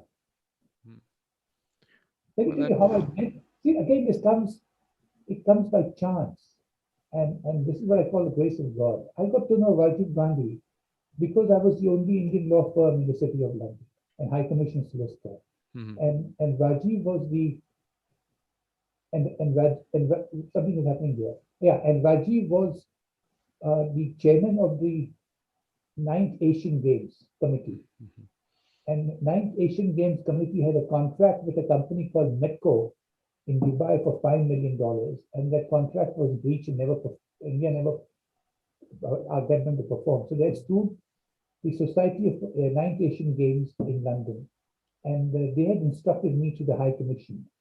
So Rajiv was the client who had instructed me, and we won before Mr. Justice Mustard. And he was very happy, and he wrote me a letter. And after that, we exchanged letters. And this is part of my style. I always speak relations. I send them Christmas card. And this event, just a year or two after this Metco case, that I got an invitation to attend Rajiv's birthday event, a birthday event. And I remember I got an invitation a few weeks earlier. The Prime Minister would like to invite you. It's a personal invitation. I think Meera Shankar or Ravi Shankar had written to me, was the secretary. And I went down, and that was the time when President Zia died in a plane crash. And I remember that it was going to be cancelled. And I said, no, you come. And as soon as I came, I was taken from the airport to his home, wherever it is. And he met me just for a few seconds. And I said, oh, nice. We shook hands. And he told someone to bring me somewhere else. And that was Sarosh Kapade, who was the Minister for State for Health. And this is absolutely amazing experience for me. And I found that I was taken to the VIP airport where the President Venkataraman was going to Pakistan to attend the funeral. And there was a protocol that Rajiv, the Prime Minister, sees him off. And all the cabinet was in the line. And I was in the line with the cabinet next to the Army General, Chief of Army Staff, and the Air Force Staff. And Rajiv just shook hands, and Rajiv introduced me to Mr. Venkataraman. Now, this was and then the 2 days I was there, I interacted with him. So this was at that time. But that's a very different looking Mr. Zaiwalla that time. Yeah, I was young. I must be in my 20s. Amazing. Late 20s, early 30s, something like that, yeah. So these would be much later, is it? No, I tell you, now the photograph that, now I'll tell you how this is another thing which I realized, and it comes from the Lala experience, that I had to, as a loner, starting my own firm, non-white law firm, I always thought that I must have a network. So I made sure that I cultivated high-level politicians in the Conservative Party. Margaret Thatcher was the Prime Minister then. And the person you see on the right, or next, with introducing Margaret Thatcher to my wife, is Narinder Sarup. He was an ex-Indian Army, and he stood for the parliamentary election, one of the early Asians, and he lost. And he has started a club called the Darbar Club to interact between successful or enterprising Indians, Asians, and the government. And he was the chairman of the Darbar Club. And after my success in the La Pintada, it was reported in the newspaper, the Times and all the things. So I was invited to be the vice chairman. And this is a Darbar Club event where the Prime Minister attended. And Darbar Club was quite unusual. Every month we would have a meeting, either somewhere or the other, and one cabinet minister would come. But which means, Mr. Zaiwalla, one of these days you are going to enter politics, is what I can say. No, not anymore. Not in India, maybe, but in England, maybe. No, but they had asked me to stand for the parliament, and I said no. Yeah. That was years ago. When they wanted to train me to stand for parliament. Now, but that was a different time. Now, that's Ban Ki-moon. Now, see, this again is luck. Now, Ban Ki-moon's daughter is married to an Indian, Siddharth Chatterjee, who is now, today, he's the head of United Nations in China, Siddharth. I met Ban Ki-moon first time on the Emirates. We were both going to Kenya for his daughter's wedding. And Siddharth has been my good friend. He used to come and stay with me. He used to work in the United Nations. He's from Delhi, Calcutta, Delhi, or something like that. A very, very westernized, posh Indian.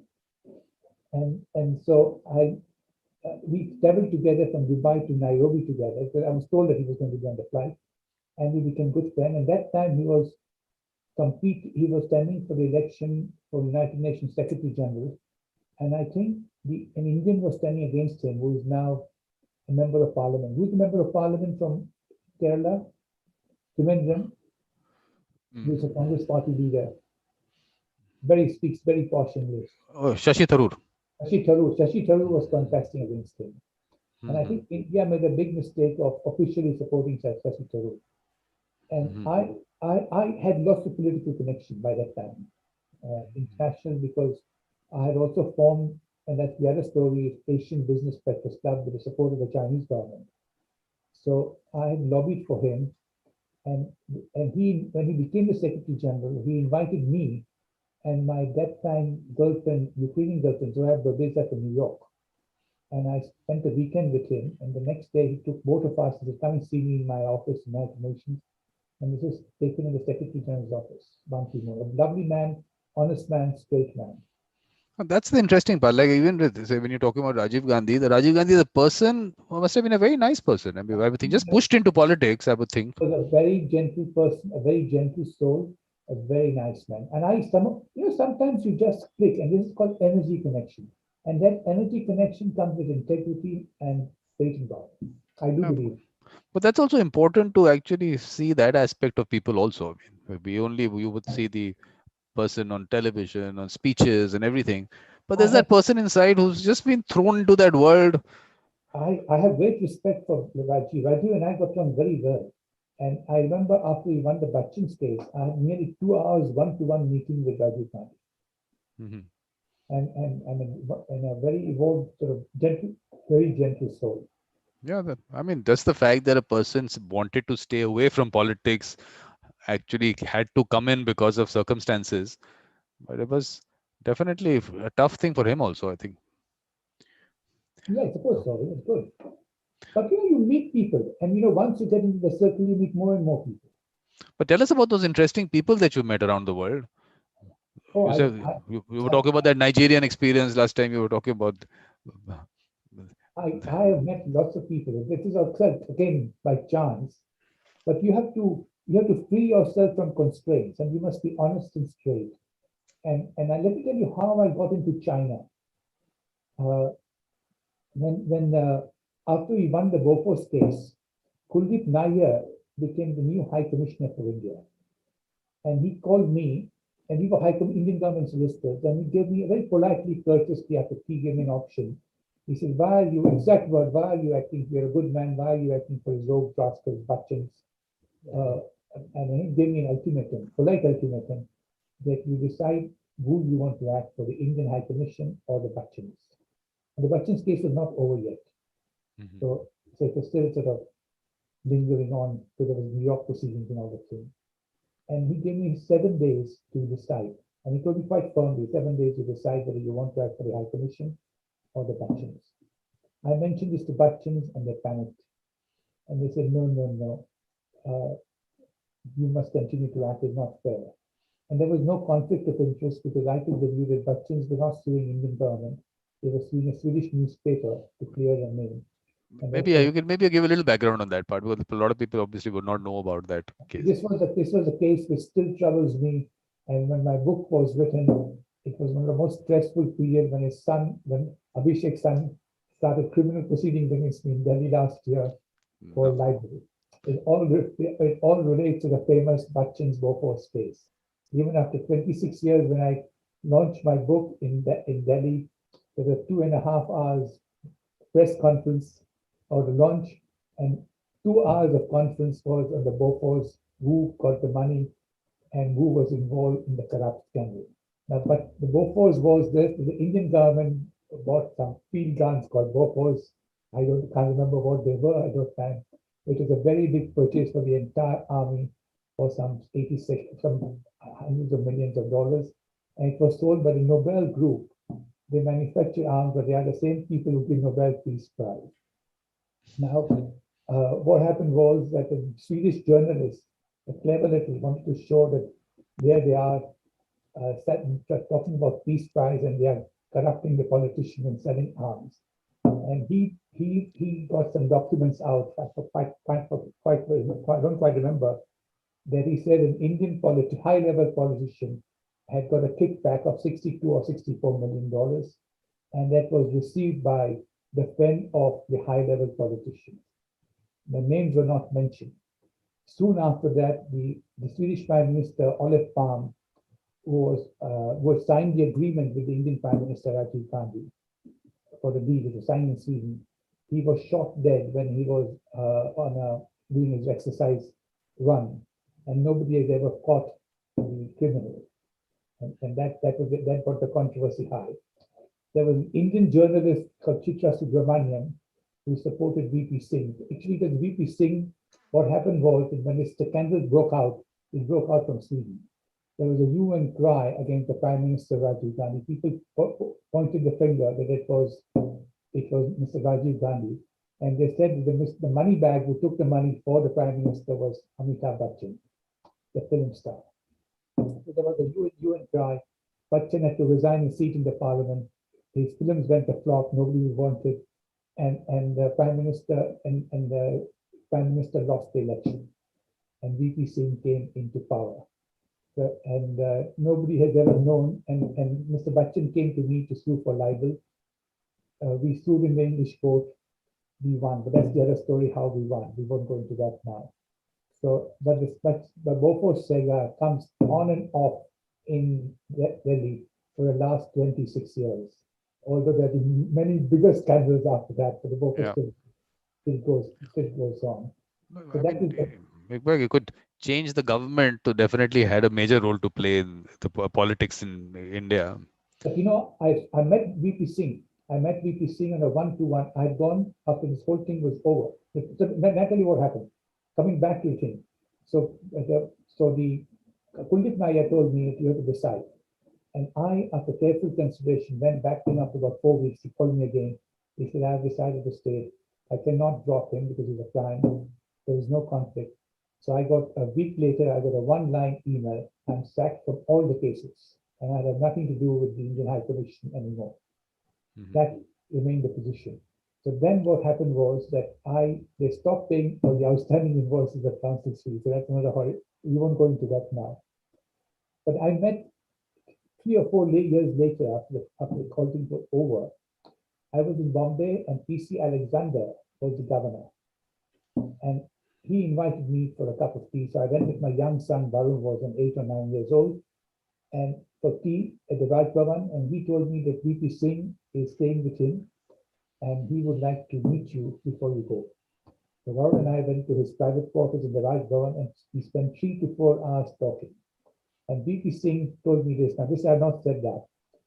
And he told me that when he was the finance minister, there was a deal on the submarine from Germany.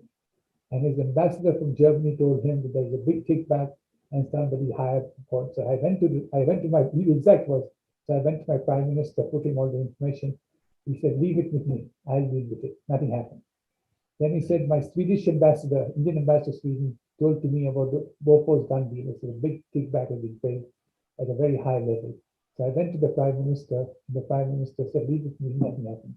So he said he had to go public. It was VP Singh who engineered the downfall of Rajiv Gandhi and brought the Bofors. That is the background. But the Bofors saga still goes on. And last year, the most stressful period in my life was the newspaper headline that is a criminal proceeding against me started by Singhvi. And that the background to that is, if you read my book, is that even after 5 or 6 years after Bofors, it continued to trouble the Indian Parliament. So that was a big scandal in those days. Yeah. And the Indian external, and the investigation went on for 15, 20 years after that, and various people, Hindujas and everything. Can I continue? Yeah. I'm just putting the book out. This is the book that created the problem. This is the book that created the problem. And it was all over India and all the thing. And the Indian External Affairs went to a Davos conference in Switzerland. And he is supposed to have given a sealed envelope to the Swedish the Swiss foreign minister, in which it was recommended it was best to close the Bofors investigation because the accounts were all investigated. Now, the Swedish foreign minister passed that information to Chitra Subramaniam, and it came out in the Indian Parliament. There was hue and cry, and the Parliament, the allegations were, and the Solanki died about 2 months ago at the age of 98 in Ahmedabad. He told the press that I was in a plane, and a very eminent Indian lawyer came and gave me an envelope and said, can you please give it to the Swedish foreign minister? The Swiss foreign minister, so I gave it without opening it. It's absurd. So in the parliament, there was hue and cry, and they said it was Mr. Zaiwalla who had done this. And I remember the statesman owner, Irani, forgot his first name, he phoned me first. And Pali Nariman phoned me and said, what are you doing? And I said, I don't know anything about it. So in my book, I said this incident, and I said that V. Sangvi, because he was with me at that time in London, and he told me the likely person was most likely to be Dr. Singhi because he was close to the Hindujas. And the son sued me on the basis that you alleged that my father stopped the Bofors investigation. That was not the intention. And in fact, the case is now been settled without anything. All I had to do was to give a letter. It was a hearsay. And that's exactly what I had said before. It was V. Sangvi told me it could be. But on reflection, I think it was possibly not the High Commissioner, or it was possibly Mr. Hinduja's new barrister, a Parsi Faridun merchant. Something like that. But I'm not concerned about that. But that got all settled. It's now closed, but that gave me for 6 months, all these newspaper articles, I will be sent to jail and all sorts of things. But how did it get settled then? I complained to the President of India formally, and I complained to the Chief Justice. Police supported me, and I complained against the judge of the Delhi Patiala court because he made orders without service of proceedings on me. It was all ex parte orders, and he would give ex parte orders. I mean nothing of the hearing, and it would come in the press in the headline. Okay, so you saw a different aspect of the Indian judiciary. So I actually made a formal complaint to the President of India to investigate the judge. Now the settlement, and I got a response from the President's office that had been sent to the authorities to investigate. But then suddenly I got a offer of settlement, and the settlement was simply that I will withdraw the complaint to the President. And I think what happened, I'm not sure, but Singhvi was going to be appointed Attorney General. And I think he may have lost that because of that. This is about 6 months or 8 months ago. I don't know. This is what I heard. It may not, it's probably not true. Might not be. But look, the thing is that you're on evolution of a mediator, and I feel that you have the mediator mindset. So that Dalai Lama and you being told to do something about the Tibet thing, that I found quite interesting. I'll tell you how it happened. Can I tell you how it happened? Yep. Let me put. Actually, can I put the photograph of the Dalai Lama and you people? First of all, people have to know who the Dalai Lama is and the Tibet thing, because again, the same thing. A lot of people might not know what was happening in Tibet. Dalai Lama is an extremely honest man. I've seen the political side of Dalai Lama, but what I can say with confidence that he's extremely honest and a straight person, and that's what I like about him. But and again, my involvement with China started this way. It was soon after I was sacked by the Indian High Commission from all government cases because I was acting for Bofors. I was acting for the Bachchans and purportedly for the Gandhis, which I was not acting for the Gandhis, but for the Bachchans. Now, that came in the newspapers in England. And my success for the Indian government was quite well known and respected. So I was in one of the events in the House of Lords, dinner event, lunch event. And somehow or the other, I was put in the seat next to the Chinese ambassador. And the Chinese ambassador said, we started talking, and he said, of course, I know you.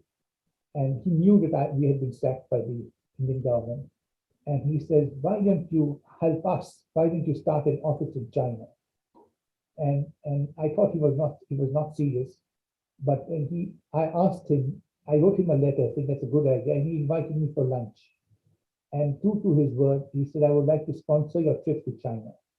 Now, I could only, because those days I was very, very busy because I used to do things myself. So during the Christmas holidays, Christmas holidays 1990, Christmas of 1990, I spent in Beijing as a guest of the Chinese government.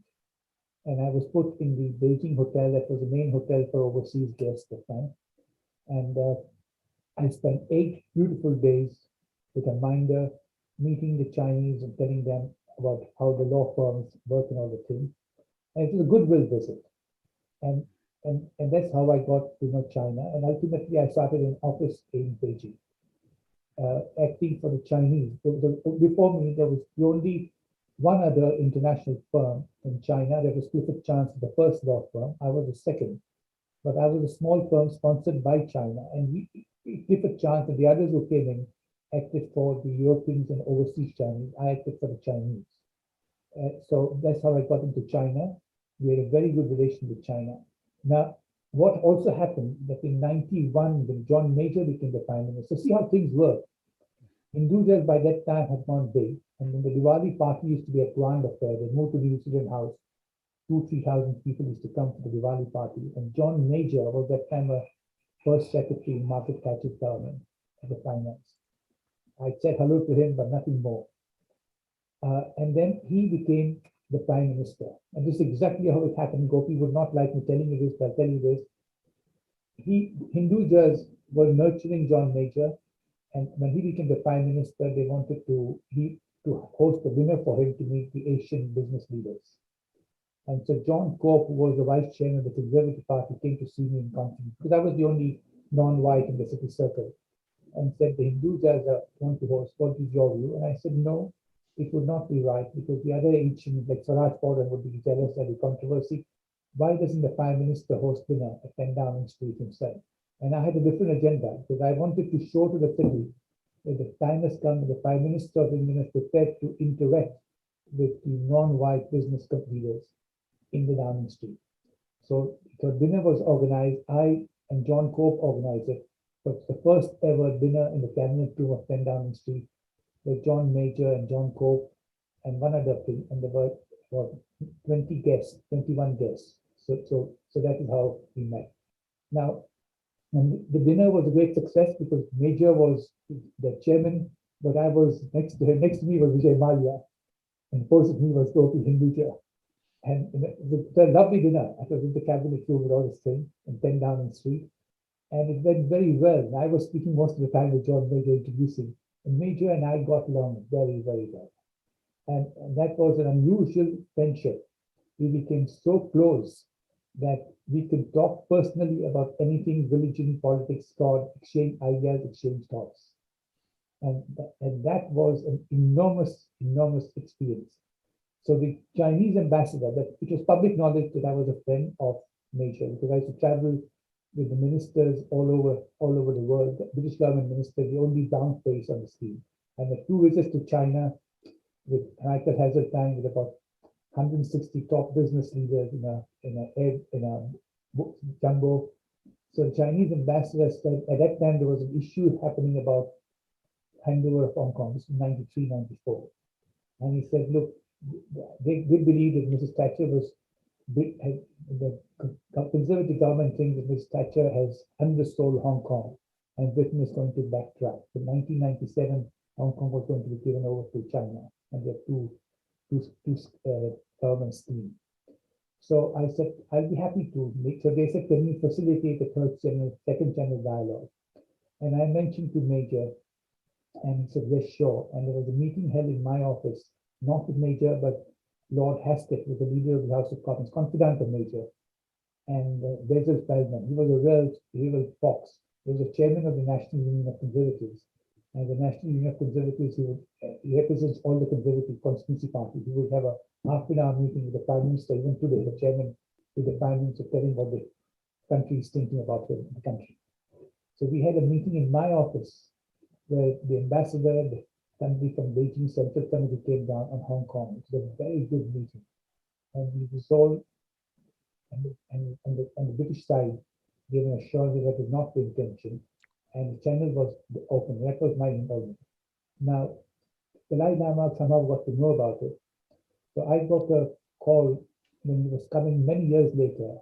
Mrs. Takla was the head of the Tibet office in England. She came over to see me and she said, the Dalai Lama is coming. He would like to have a confidential dialogue with you.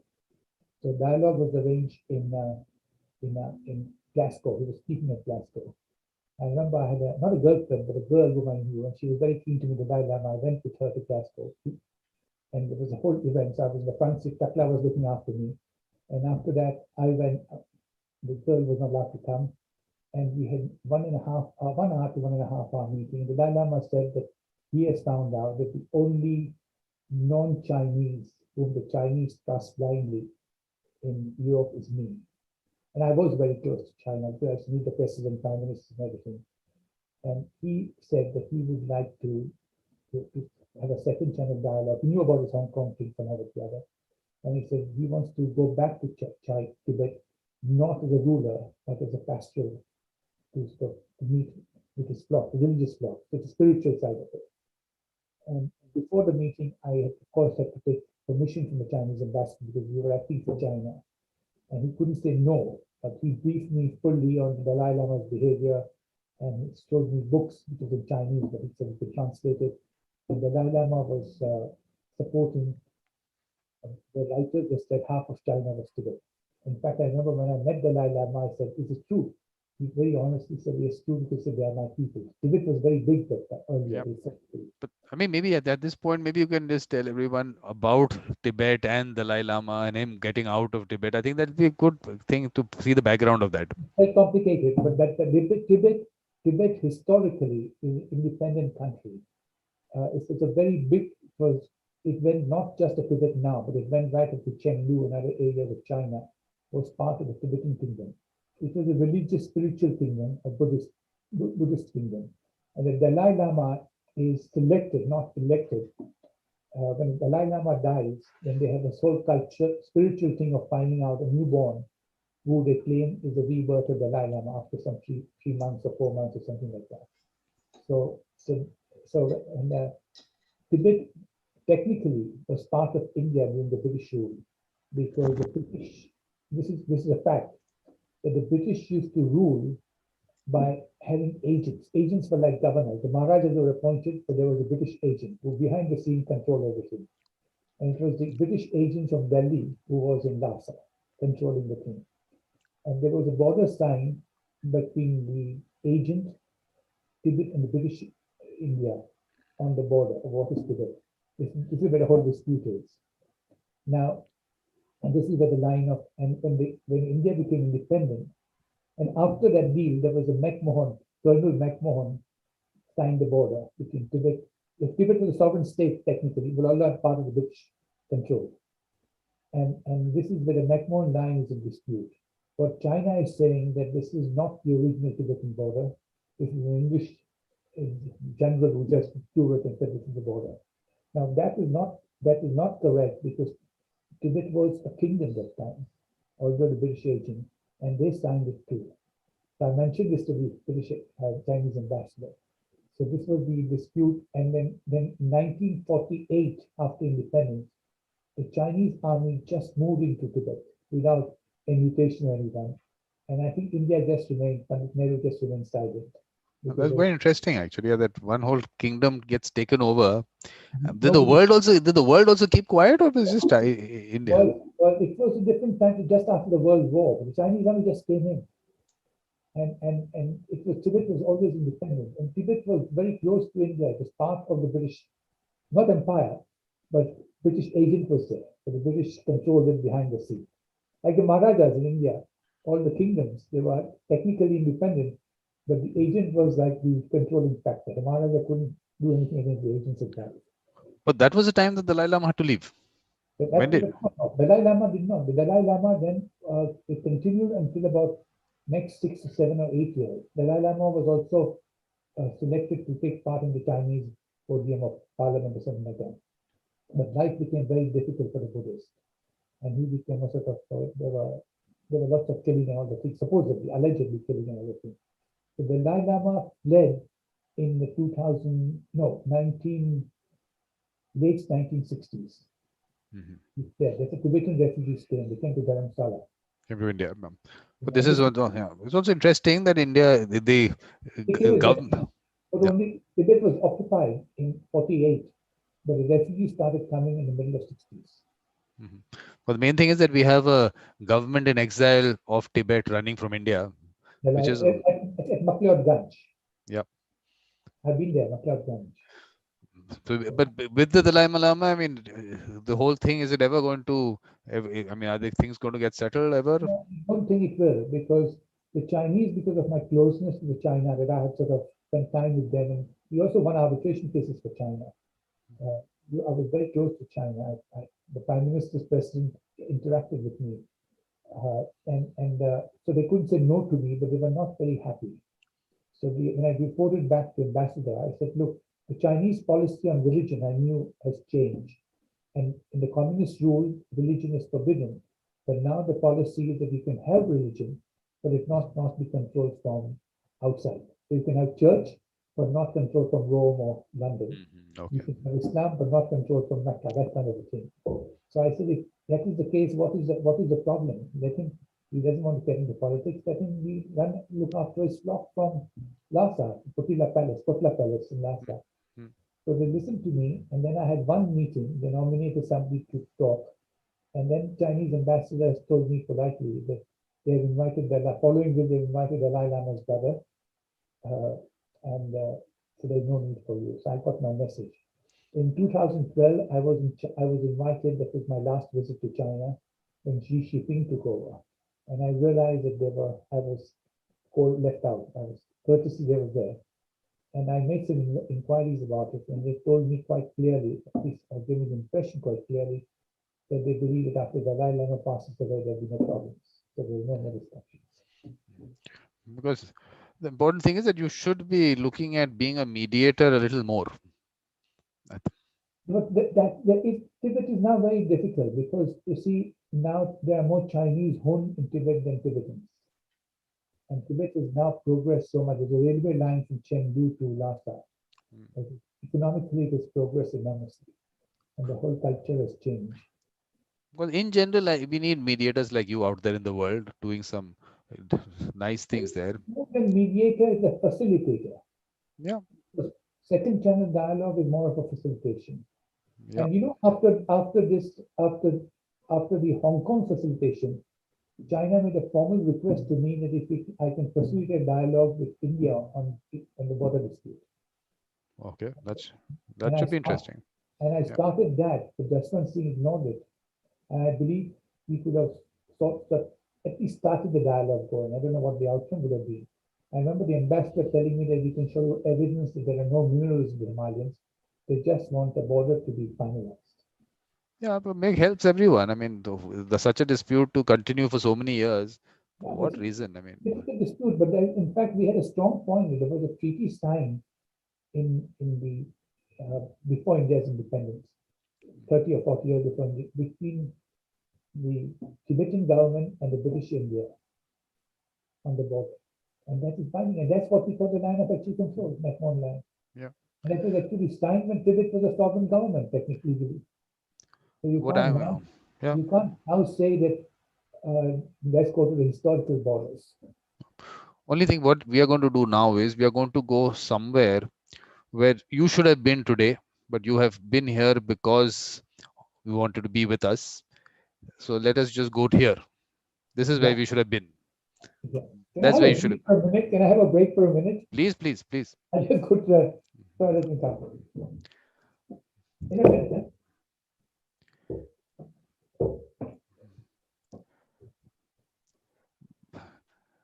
But what is going to happen, Ilan? Ilan is, I think that whole concept of Nobel, the company, on one end, the peace prize, and the other end, the selling of arms, you're going to take this up. That should be an interesting discussion, which is exactly what you were saying. Yeah, I'm really fascinated by all of these stories. And it'd be great to hear Mr. Zaiwalla's opinion on what's going on in China at the moment, and also the developments with India and Nepal and things like that. And then Lisa is going to take us through the book that what has been missed out. Yes, Lisa? Hi, Lisa, are you there or not? Lisa also taking a break. I'm also reading, just catching, because I remember the Hinduja, passport situation when I was a bit younger. So I'm just reading up on that. Very good. But for me, I was very clear that I'm not going to read the book in advance, because then you have a certain direction that you've seen there. Okay, you have to go through those stories. So the whole idea was to not know anything. But you guys have. But Lisa definitely was saying she's read it. Did you see that book? You didn't see the book. No. but I'm going Okay. to see if I can get it. Yeah. But now Alexander was here, but he also left. Oh, has he gone? But otherwise, what's been happening with you? Anything interesting? Not really. It was just doing a bit of teaching yesterday for an Italian. Do that on Mondays and Fridays. Otherwise, just kind of catching up. But what kind Things. of teaching is that? It's actually just sort of English teaching, but one of the students is older, and she teaches art therapy, so it's quite interesting. Anyway, Mr. Zaiwalla is back. Hello, Indian boss. Where are you from? Which country? So I'm British, but I'm also Israeli. I was born in Israel and I love Israel. I go to Haifa every year. Oh, right, okay. I have the privilege because I travel to Iran quite a lot. Right. And I have temporary Iran passport, but no questions asked to me when I go to Israel. Yes, it makes sense. But Mr. Zaiwalla, Iran has very interesting story. First of all, obviously. I sat as an arbitrator for 2 weeks in Tel Aviv, sole arbitrator, appointed by the English court, for a dispute between some very rich Israeli English father and son. Okay. No, but I tell you, Mr. Zaiwalla, there's another show that I do is called In Conversation with a Beautiful Mind. So on Wednesday, Ilan was on that. Ilan has this whole thing about all this, obviously so many billions of dollars being spent on weapons in the world, and that much in terms of peace that doesn't happen. But this whole thing about this having the Nobel Peace Prize and also selling arms, that was a very interesting thing, which I thought Ilan will have something to discuss on that. Yesterday, Ilan, I had a lady, an Australian lady, and there's a group called Kind 20. It's very famous, and it's interfaith group. And they asked me if I would sort of facilitate a dialogue on the Palestine. Oh, wow. Because you see, and I said the answer to that is that you can only facilitate dialogue if the Palestinians were recognized, because you can't.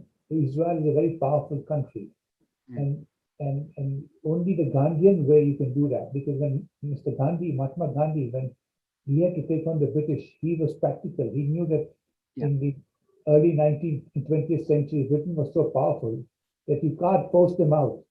So when the Viceroy of India asked him, Mr. Gandhi, what do you want? He said, I want you to leave India as ruler, but come back as partner. And what the Palestinian needs to do is to recognize Israel, because now you can't destroy Israel. Right. And then start talking. Until then, there is no chance of talking. Yes, I agree with you. I mean, I think that there was good progress in the sort of early to mid 90s. I know Clinton, it was nearly a settlement. Only 3% was out there standing. Anyway, let's go, because I've now traveled by train. Right. But I'm very happy. I know Israel very, very well. Okay. Yes. So, did you say earlier that you're Zoroastrian? I was born as Zoroastrian. Right. I also go to the Baha'i shrines in Haifa. Sure. I find it a very spiritual place to go. Have you been to the Baha'i shrines in Haifa? Yeah, absolutely. And in fact, I was there last year, sort of around this time, basically. I was probably in Haifa 1 year ago. You know where I spent the turn of the century, 31st December 1999? No, where? I decided that I'm going to spend it to honor the greatest soul of the millennium, Jesus Christ. Okay. So 31st December 1999, I went on my own to Bethlehem. And there was a huge crowd. Yes, sir. A huge crowd was there. And it was a great experience. Wow, amazing. Yeah, I can imagine. And where do you live, in Tel Aviv?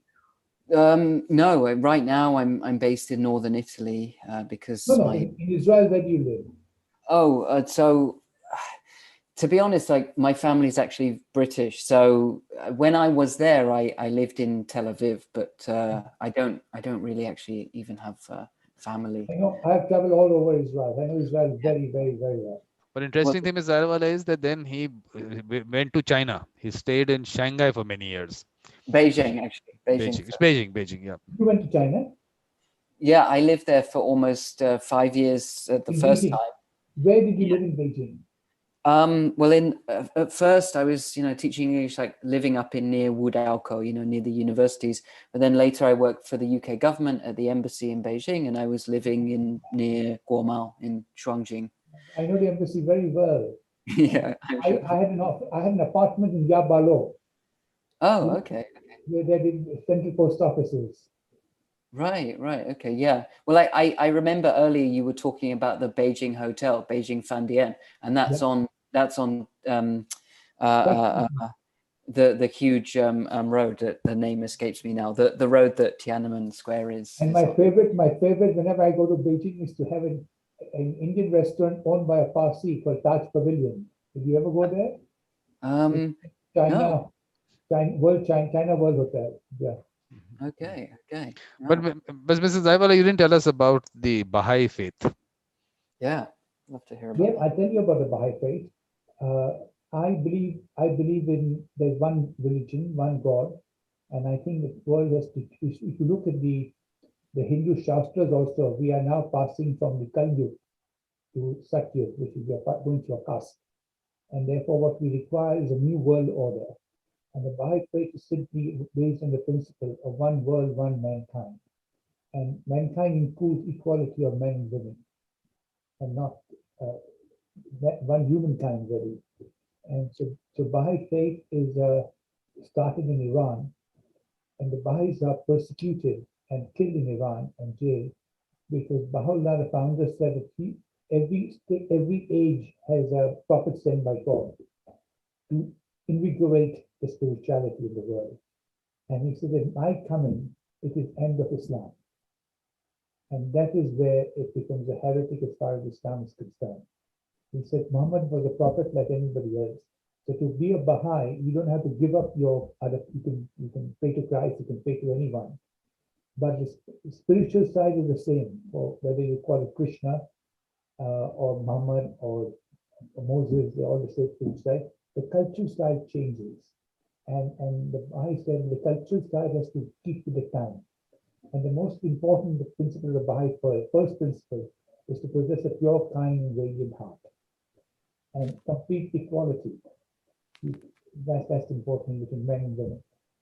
And most important, he says in today's age, you don't require churches and temples. And you don't require priests. And it's prohibited the priest, no priest, and each one has to find God himself. By good conduct. That's the Baha'i faith. Yeah. But Ilan has a lot of good things that he wants to do in his life in terms of bringing peace in the world.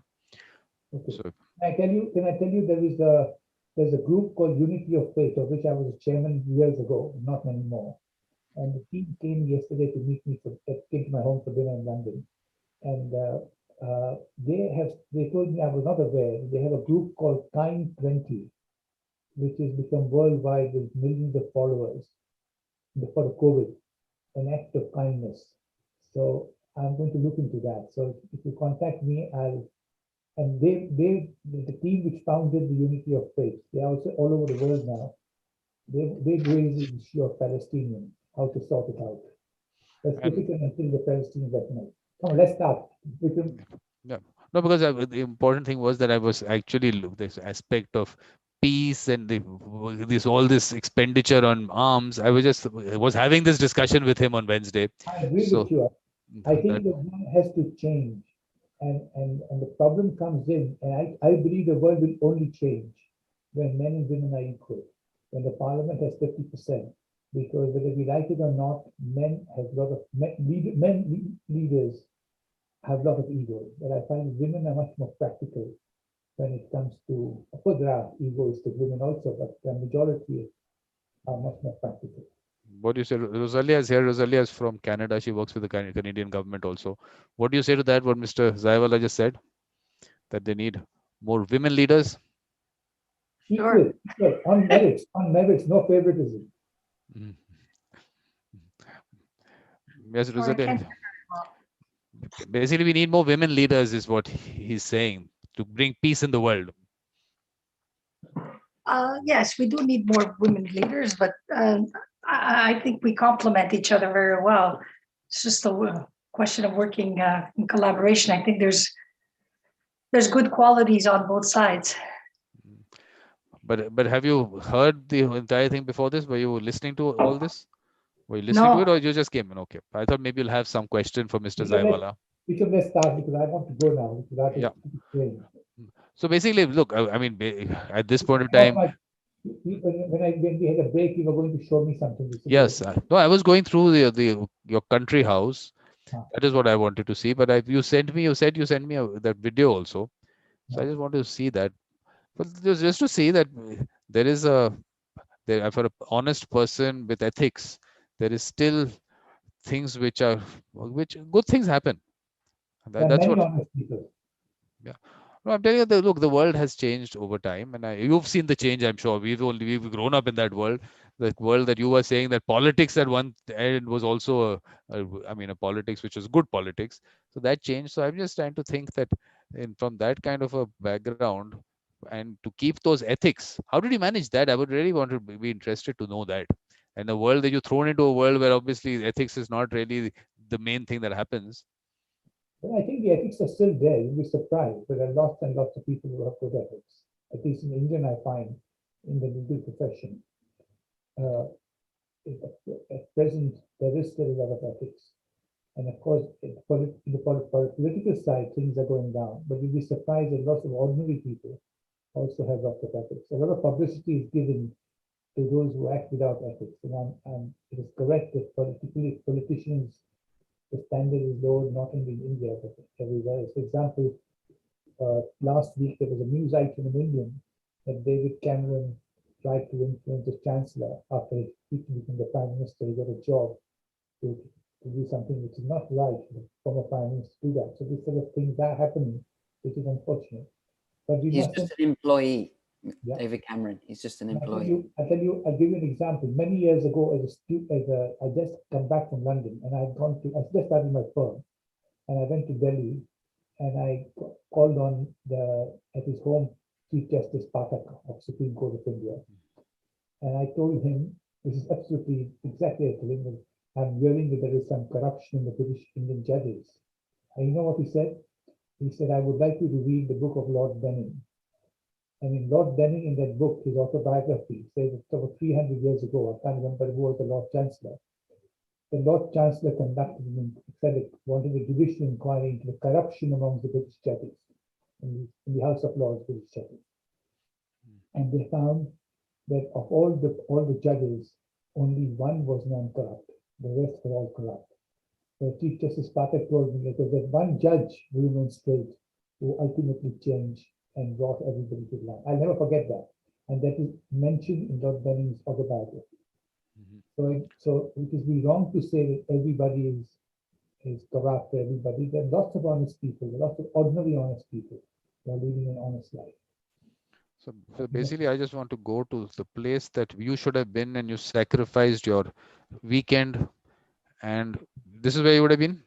This is the view from my house. This is part of my estate there. It is on the English Channel. It's in the two private beaches of England. So when you see the car is the public, the other side is private. One sec. I was saying, oh, one sec. I'll have to do it again. Don't worry about that. But these horses that you have, I mean, how many horses do you have? They are not my horses, but they're in the field. But my daughter, who cares for me, said, Dad, when you go and stay there on your own, you must have a good view. So we have rented the field out, the two horses. They've been with me for now 5 or 6 years. So they're like my horses. But tell me, from the book, is there something that we missed out in terms of you telling us? I mean, because I told you I did not read it only because I wanted it to be a direction which is different from what is already put down. I would have taken in that direction only. But is there some areas that we've left out which are that you? I don't know. I can't because there's so many things in the book. But then, Mrs. Zaiwalla, moving forward, then how do you see yourself in terms of work and otherwise? Well, I think that what we have done, what we have moved out with, I tell you, the topic which we could discuss with is racism. And I knew that Britain was a classist society, And I have a whole chapter in my book on my boys don't trust Indians, and with documents I put in there. And this was when I started, I found that the city, there was a group which was very anti people, with colored people. I call that, we're sort of colored people. And I used to act for Shipping Corporation of India and on the Indian government. But the private Indian ship owners were mainly in those times Singers, SR, and Great Eastern Shipping Company. Great Eastern Shipping today is one of the biggest Indian private shipping companies. And Kanubai said to Gujarati, I used to go, like any time for marketing, I used to go to Bombay, I used to just go with a smile and meet them, have a cup of tea, give them a chocolate, something like that. And start talking. As a youngster, I used to do that. And Kanubai told me that Sarosh, I told the P&I Club are the legal fees insurance cover. So all the ship owners have a legal fees insurance cover. And to appoint solicitors, technically they have to get approval of the club because they pay the fees. So Kanubai told me that whenever I tell them, they've said they will appoint you, but they're not appointing you. So there is a Britannia P&I Club. So I met the chairman and I met him. He said, we consider it. Then Esther introduced me in two ships called Nan Ekta and something else. It's written in my book. And I went to see a chap called Chairman was Mr. Patterson. And he actually told me, he said, the second time you're coming, and he told me bluntly that my boys don't trust Indians. Exact words. So anyway, the SR had a chap called Mr. Captain Kumar. And you guys are a good friend. I'd done something for him, so he'd instructed it. And the Indian corporate houses in those days, I'm talking about 18 or 15 years ago, if a boss said, and the head of the department would follow. So they said the club tried to disinstruct me. And the Kumar said, no, my boss has said Zaiwalla, so we can appoint him. So then we even said there is no defense in the case and blah, blah, blah. And then one of the juniors in the club, I was talking to, would not talk to me. So I talked to the English club. So I was very upset, and I wrote a letter to Mr. Patterson. I said, you said my boys don't trust Indians. I will withdraw that. Otherwise, I'd have to go to the race relations body. He underestimated in a lot of ways, because at that time, John Major and I were very close friends. And I was also not into the politics, but I was managing the politics from outside, for myself. So he started, and he came, he shook hands with me. He threatened me that if you go to the race relations body, you will not be able to practice here. And 3 times he shook hands, and every time, last time he said, keep Sarosh, remember what I have said there. And I said, okay, we'll see. So then I did complain to the Commission for Racial Equality, and you see in my book with a letter from John Major, the Prime Minister, who said that he will not tolerate it. And I was at that time a member of the One Nation Forum. So Angela Rumbold was also a minister, so we made a complaint, and they took it up. And then the battle I had was unbearable. I had appeared before another case before one of the arbitrators, and I had appeared before Mr. Justice Morrison, and I was treated very badly. It's all maritime arbitration. And Mr. Justice Morrison at the end of the hearing asked me, to the 2-day hearing in the court, that something strange. And I said that, may I just tell you, there is a contempt proceedings against me, because I had disclosed the CRE thing to a third party. And the judge was very upset, and he it's a reported judgment that how it is important to treat people lawyers from overseas jurisdiction well, because the business comes from there. And that's a case called Flatamentos Maritime. Now, during the Flatamentos and appeal, and the race relations case was yet to be heard, and the date was fixed, and there was an appeal, but Morrison decided the case against us. So we appealed, and it came before the Court of Appeal. 3 judges, I'll tell you, no need to go to names now, but the judges were so hostile towards me. I was not a party, I was just a lawyer there. And in fact said that I was creating mischief and I was creating trouble. And they made strong criticism in the court about me. And it was on the transcript. Now, the hearing was in 2 weeks' time, and they said that the hearing will, of course, be independent. there was a lot of movement with the judges also taking place. That's the other story. And when I went for the hearing, I had my witnesses ready, but the CRE had thrown in towel on and the issue was, and the defense was that it was not the Indian race, but my Indian style. And my argument was that, look, I have never practiced in India. I've qualified. So whatever style I have learned is an Indian. So that was the whole issue of Indian style and Indian race. And I think there were one Indian lawyer also said that I instructed him in Venki, shipping lawyer, and Bombay was no longer, that I made him argue an arguable point and all that thing. So when the morning of the hearing, I was told that because of the observation of my conduct, it was an Indian style, and therefore the CRE had abandoned the proceedings, and I had to abandon the proceedings. So then in my style, I wrote a letter to Tony Blair saying this is totally unfair. Now this is a good thing about the English Prime Minister. The higher you go, they know you, they respect you. And I sent a copy to Derry Irvin, who was a Lord Chancellor. And he's also quite a crazy man. He's known to be slightly boom, boom, boom, thinks a lot too. So he conducted an inquiry. He appointed a formal inquiry into the conduct of fees. It's very important, because this is how the diversification has come about. He conducted an inquiry, appointed a very high power to conduct inquiry into the conduct of Chief Court of Appeal judges. For me, it was a loss in the race relations proceeding, because it was closed. And I got Mr. Justice Morrison one day wanted to see me outside the court. And he said, the judges are very concerned about this inquiry. 50% are for you, 50% for against you, but don't give it up. And then I went as part of the British delegation, court's delegation to the Commonwealth Law Conference in Kuala Lumpur, which was led by Lord Chief Justice Wolf. And there was a debate on the conduct of the Malaysian government and on the effect of the judges. And I said, Lord Chief Justice, I'm going to speak up and say it happens in England too. And there was who. And then we had a deal that I will say nothing, but when we go back to London, we'll have a cup of tea and sort this out. And we went for a cup of tea, sorted this out. And this chapter has been approved in writing by Lord Justice Wolf and the present Lord Chief Justice, and also by the President of the Law Society. So it's all in record. And we met, and he said, your point is taken, and we will start diversification. And I withdrew my complaint. So, and that's where they started that.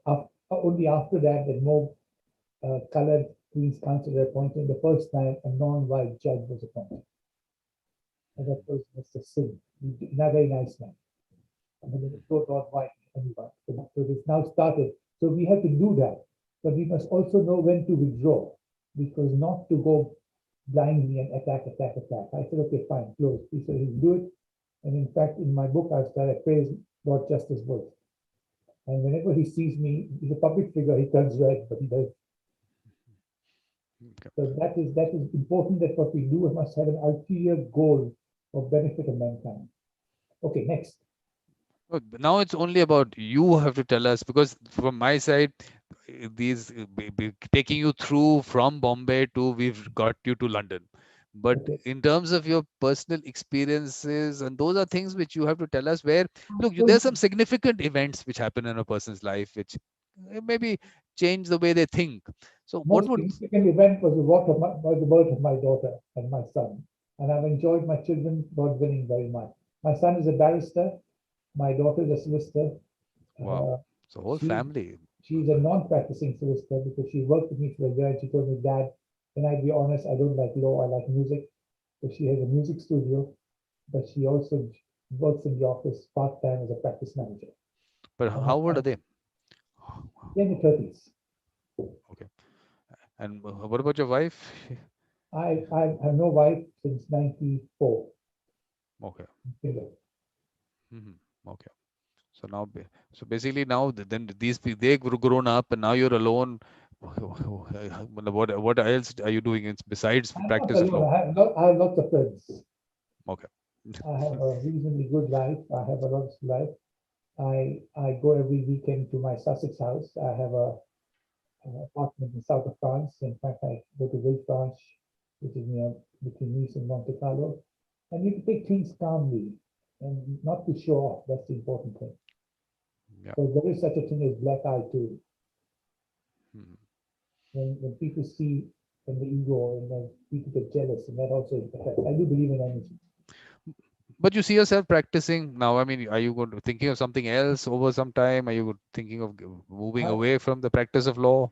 I am in fact, I have been working since I was 15 or 16, so I don't think I would want to continue completely retire, because what will I do? I have no other business activity except the law practice. I have no business interest other than that. And I think, why not? Till I can go on. Yeah, that practice of law can happen for life. That's definitely. But I still, before COVID, I would spend some weekends in France, some weekends. I don't normally stay in London at the weekend. Today is special. I stayed back because the Wi-Fi at my country house is not good. But otherwise, there must be something that you are looking at. Okay, maybe I want to do this. Of course, like you say, politics is out, but larger change in the world kind of thing. I want to find, to be honest, I want to find God. He has known God who has known himself. And we all need to meditate. And what I do now is every night before I go to sleep, I pray and I keep my mind without any thoughts. And I find that when you do that, you feel tremendously good. So the natural state of the soul is love and happiness. Natural state. It's our mind and our negative thoughts that keeps us down and stressed. So when you keep your mind without thought, the natural state of the soul comes up. And that is really heaven. And that is what, and I do transcendental meditation, was brought to the West by Maharishi Maheshwari. But how does that? Yeah, just tell us a little bit about that. I mean, I've heard about it always, but I didn't really know what they do. Meditation became famous because Beatles were his main devotee. And in Rishikesh, there's a Beatles, where Beatles used to stay when they were being trained for transcendental meditation. You take a mantra and then you keep your mind without thoughts. And when the thoughts come, say the mantra again. It works on a simple principle. The natural state of the soul is bliss. And it's the mind which keeps down. So if you keep your mind without thought, it requires practice. Then not immediately, but sooner or later the bliss comes up and you are happy and cheerful and good. It's a very simple practice.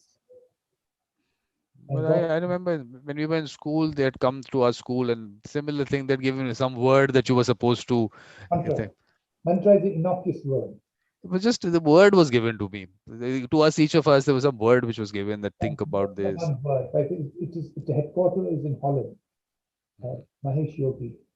And Mahesh Yogi was very peculiar because in Holland, he built up a very big empire, transcendental meditation, but all were whites, no Indians. And therefore the TM in England is also very well managed by the white, the English population. But you must practice TM. It is very simple, but you have to practice. And I think at the end of the day, what we want is to be with our creator and get to know more about it. But what are you going to tell the young lawyers now? What is your lesson for them? What the most important thing I believe in, I may be wrong, but this is my, that we must enjoy life, have whatever is there to have fun, but most important, not to hurt anyone, and with honesty and integrity. If you have wealth, enjoy it, not to show off, enjoy it. Everything is permissible, but not to hurt anyone. For everything that God has given is good, but not to hurt anyone and no dishonesty. But Ilan wants to ask you something. Yes, Ilan. Yeah, thanks, Vikram. Mr. Zaiwalla, just briefly. So first of all, I just wondered, what is your view of mediation, and have you had any sort of recent, sort of significant experiences in that? And also, I just wanted to know if you're still in touch with the Dalai Lama. No, I'm not in touch with the Dalai Lama now. I'm also, my relation with China is technically friends, but very cold, because I know that it's not the warmth which was there before the embassy and China is not there anymore, but I consider China as a friend. I have a great experience with China. What is the earlier thing you were saying about Mediation. He was talking about mediation. mediation? The last mediation I had was last year because we won for Bank Malat of Iran against the UK government with a claim of $1.6 billion for nuclear non-proliferation listing. And we won. The Supreme Court said UK government acted unlawfully and irrationally. That went on for 8 years, and which was damages claim was 4.6 billion to start with. It was reduced to 1.6. Very famous. Probably Israel knows about it also very much. And it was a 6 weeks trial, but we settled with 3 days of mediation. I can't tell you the figure, but the large sum which government to pay. But can I give you? I act as a mediator, but my style is slightly different. Informal mediation is the best, and I'll give you 2 examples of mediation involving Indians. One was years ago when I was not a qualified. Now I'm a senior mediator, but I'm not a qualified mediator. And an Indian solicitor from Delhi had came along with a Sariwalla. Sariwalla is the Indians women wear, and they had a very big dispute about a VAT fraud. Now this was in the early days when Indians were not allowed to own properties abroad or have business abroad without permission of the Reserve Bank of India. And what Indians used to do is to get an English person, an Indian English, to hold things in their name. So they had a shop to sell these beautiful saris in Wembley, but the Gujaratis and the Indians lived near London. And there was a dispute. And I agreed to act as an informal mediator. And I found that the solicitor, Indian solicitor, had no case because all the documents were in the favor of the Indian Gujarati. They were both Gujarati. And the Sariwalla is the one who sells saris. You know what's the sari? Yep. Yeah. And I found that this is quite because everything was in the favor of the businessmen. They were both young. They were both in their late 30s or early 40s. They were both confident of themselves. So you know what I did? And I do that very often. This is an informal mediation. I started talking about religion and God. And it's absolutely true. And I said, just change the topic to God. And I found that, and I said, every Hindu has a deity, their family deity. This is what I found. And to that deity is very sacrosanct to them. And I asked the Zaiwalla, who is your deity? And I asked another Gujarati chap, solicitor, what is it? And they both gave me the deity. So I said, now I give you oath in the name of both the deities to speak the truth. And this is actually the Zaiwalla went berserk. He's a typical Gujarati from Kalbarevi, Bombay. He went berserk. He said, what have you done? How dare you do that? And he was absolutely perspiring. He said, but now I have to speak the truth. Because if I don't speak the truth, my family will be destroyed. And the matter was solved. But if it had gone before the court, he would have taken an oath and he would have won. So which means, so that whole mediation and spirituality is a very important area. Second humorous incident was, and that was in Bombay, the Maker Chambers. I was invited to mediate between 4 ship-owning partners. One of them was a former chairman of retired chairman of Shipping Corporation of India. One was a Pakistani captain. One was a Parsi from Dubai, and one was an investor. And there was an issue, they wanted to get rid of this Pakistani partner. He was a retired ship captain because he had been negligent in managing, because he was a manager. And there was an allegation that when the ship went for the big survey, and there was overpayment made and all that thing, they wanted to get rid of him. So we had 2 days mediation. And the second day I said, I knew because in a mediation can talk privately to the parties. That's one good thing. He doesn't have to talk with everybody present. And I was told that, the partner was lazy and the partner was a womanizer. And he therefore was supplied women and he overpaid to the Cuban shipyard. Or something like that was there. So at a tea break, I started talking about, believe it or not, I started talking about the most beautiful girls in the world. I started the conversation where and they enjoyed, they were all sort of middle-aged, senior middle-aged people that were talking. And then I went to say that, the Jackie was the ship captain, I said, tell me, for you, which are the most beautiful girl? And he said, Cuba and somewhere else. And I asked him straight away, you in Cuba, did you find a girl? and he admitted that he had a girl on board in a matter of sex. So there are various ways you can do it too. But of course, mediation is now a very formal process too. So you have to, if you're a senior mediator, now for example, people don't realize the mediators never express a view, their own view, to the parties. You can make parties think the consequences. So I think mediation is a very good thing to do. And I'll give you an example. Years ago, I think for State Trading Corporation of India, when I was acting for Indian government, Attorney General Parasaran had come to negotiate a settlement. And I thought that he settled, but he gave up too much. He had a better case.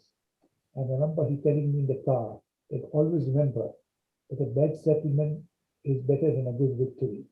Because then the business continues between the business people. I'll never forget that. The bad settlement is better than a good victory in a commercial contract. Okay, good. Is that finished? Yeah, I mean, anything else you want to tell us? Anything? Thank you very much for inviting me. It's a great honor. I was not used to this, but I hope I have to speak very frankly and openly. Right, and all I would say to everybody is that the best way to succeed is to do your honest best with integrity and reliability. And money is not the only thing, and fees are not the only thing. And it is a message which I can send to my colleagues in Indian bar is I find, I'm going to upset them, but I find that the Indian senior counsels, barring a few exceptions, have enormous ego. And they think that they are God's gift to mankind. In England, you find that the higher you go, the more ordinary you become. The buses, they travel by same bus or the same underground technique, and they're simple. And therefore, it's important. And keep in mind, that's where India needs to change, because there were 4,500 whites civil servants ruling 450 million before independence. So they have to keep the aura and the importance of how might. And that is why they have to keep people in a distance for their own safety. But when India became independent, the Indian became the white sahibs, and they follow the same practice. That needs to change. In England, that is not there. Everybody is, what matters is merits, not whether you're successful or not successful, or whether you're rich or poor. And I think that's no. But Lisa had gone through your book and she had some questions, a lot of things she wanted to ask you. Lisa, please. Oh, I'm going to bother you too. I was, you said spirituality is very important also to mediation, but you also have had connections with more than one spiritual aspect, with not only being Parsi, but also being Baha'i. And how did those two influences influence your thinking, especially with regard to how you conduct, a mediation or anything like that? Good question. But I think the underlying the truth is the same in all religions. I also visited the temples, Hindu temples, and I have also been to the Al-Aqsa Mosque in Jerusalem, which is the third most spiritual mosque thing. So I have no hesitation. Ultimately, the spiritualism is the same. You can't change. The truth is the same. What happens is to the political side of the religion, as the religion grows, the management side like to control people, and therefore they bring the rules. Even the India, the Brahmins and all this thing, is all controlling, economic controlling. And therefore, to me, there is no difference at all. The truth is the same. The Russian is the same. The Baha'i is the same. The Christianity, I go to church. As I said, I went to Bethlehem for the turn of the century to be with Jesus Christ, to respect the soul of the millennium. And he was a great soul. And in fact, if you see, Jesus Christ is the world's first socialist. He died without a shirt on his back. And I'm sure if he comes back and sees Archbishop of Canterbury, head of the Anglican Church, or the Pope, he said, "This is not my religion. I was an ordinary person, no shirt on my back." I know. Yeah. I hope I answered the question. Next. Yeah. I also was curious, because in your book, and you had a lot of, setbacks where people didn't behave in the way they should have behaved, or either through the government or through whatever. And I know, that's difficult when people turn out to be something different than what you expect. So how did you find your way through that to be acting in the way that you want to act, to be the person you wanted to be and not let that affect you. It does affect, because in fact, I had I've said a lot about this partner of mine, the English chap, sort of racism involved there. But you have to forgive, because until you forgive, there's no healing. And I do believe that if you forgive and you do your best, I had to downsize my firm to an extent where I had to, after being on the top, had to start with just a small office again. Now, I could have blamed, I could have cursed, I could have said, this is thing. But I went back to the board and did it. So it is possible to do it. It's not pleasant. It is unfortunate, but that happens. And you are bound to come across dishonest people. But you have to forgive them and move on. Next. So one more question. Of Okay, course. you got to be with Amitabh Bachchan and Jaya Bhadri, all of these people I used to watch when I was young. But okay, but beyond that, what lessons did it teach you to meet these people that have so much visibility in the public mind? I think they all have tremendous psychological problems too. And I think we are better off being just ordinary people. And there's one lesson which I've been taught, is to always consider yourself to be very ordinary. Because if you're ordinary, you don't have to look around at what people are thinking about you. You're anonymous.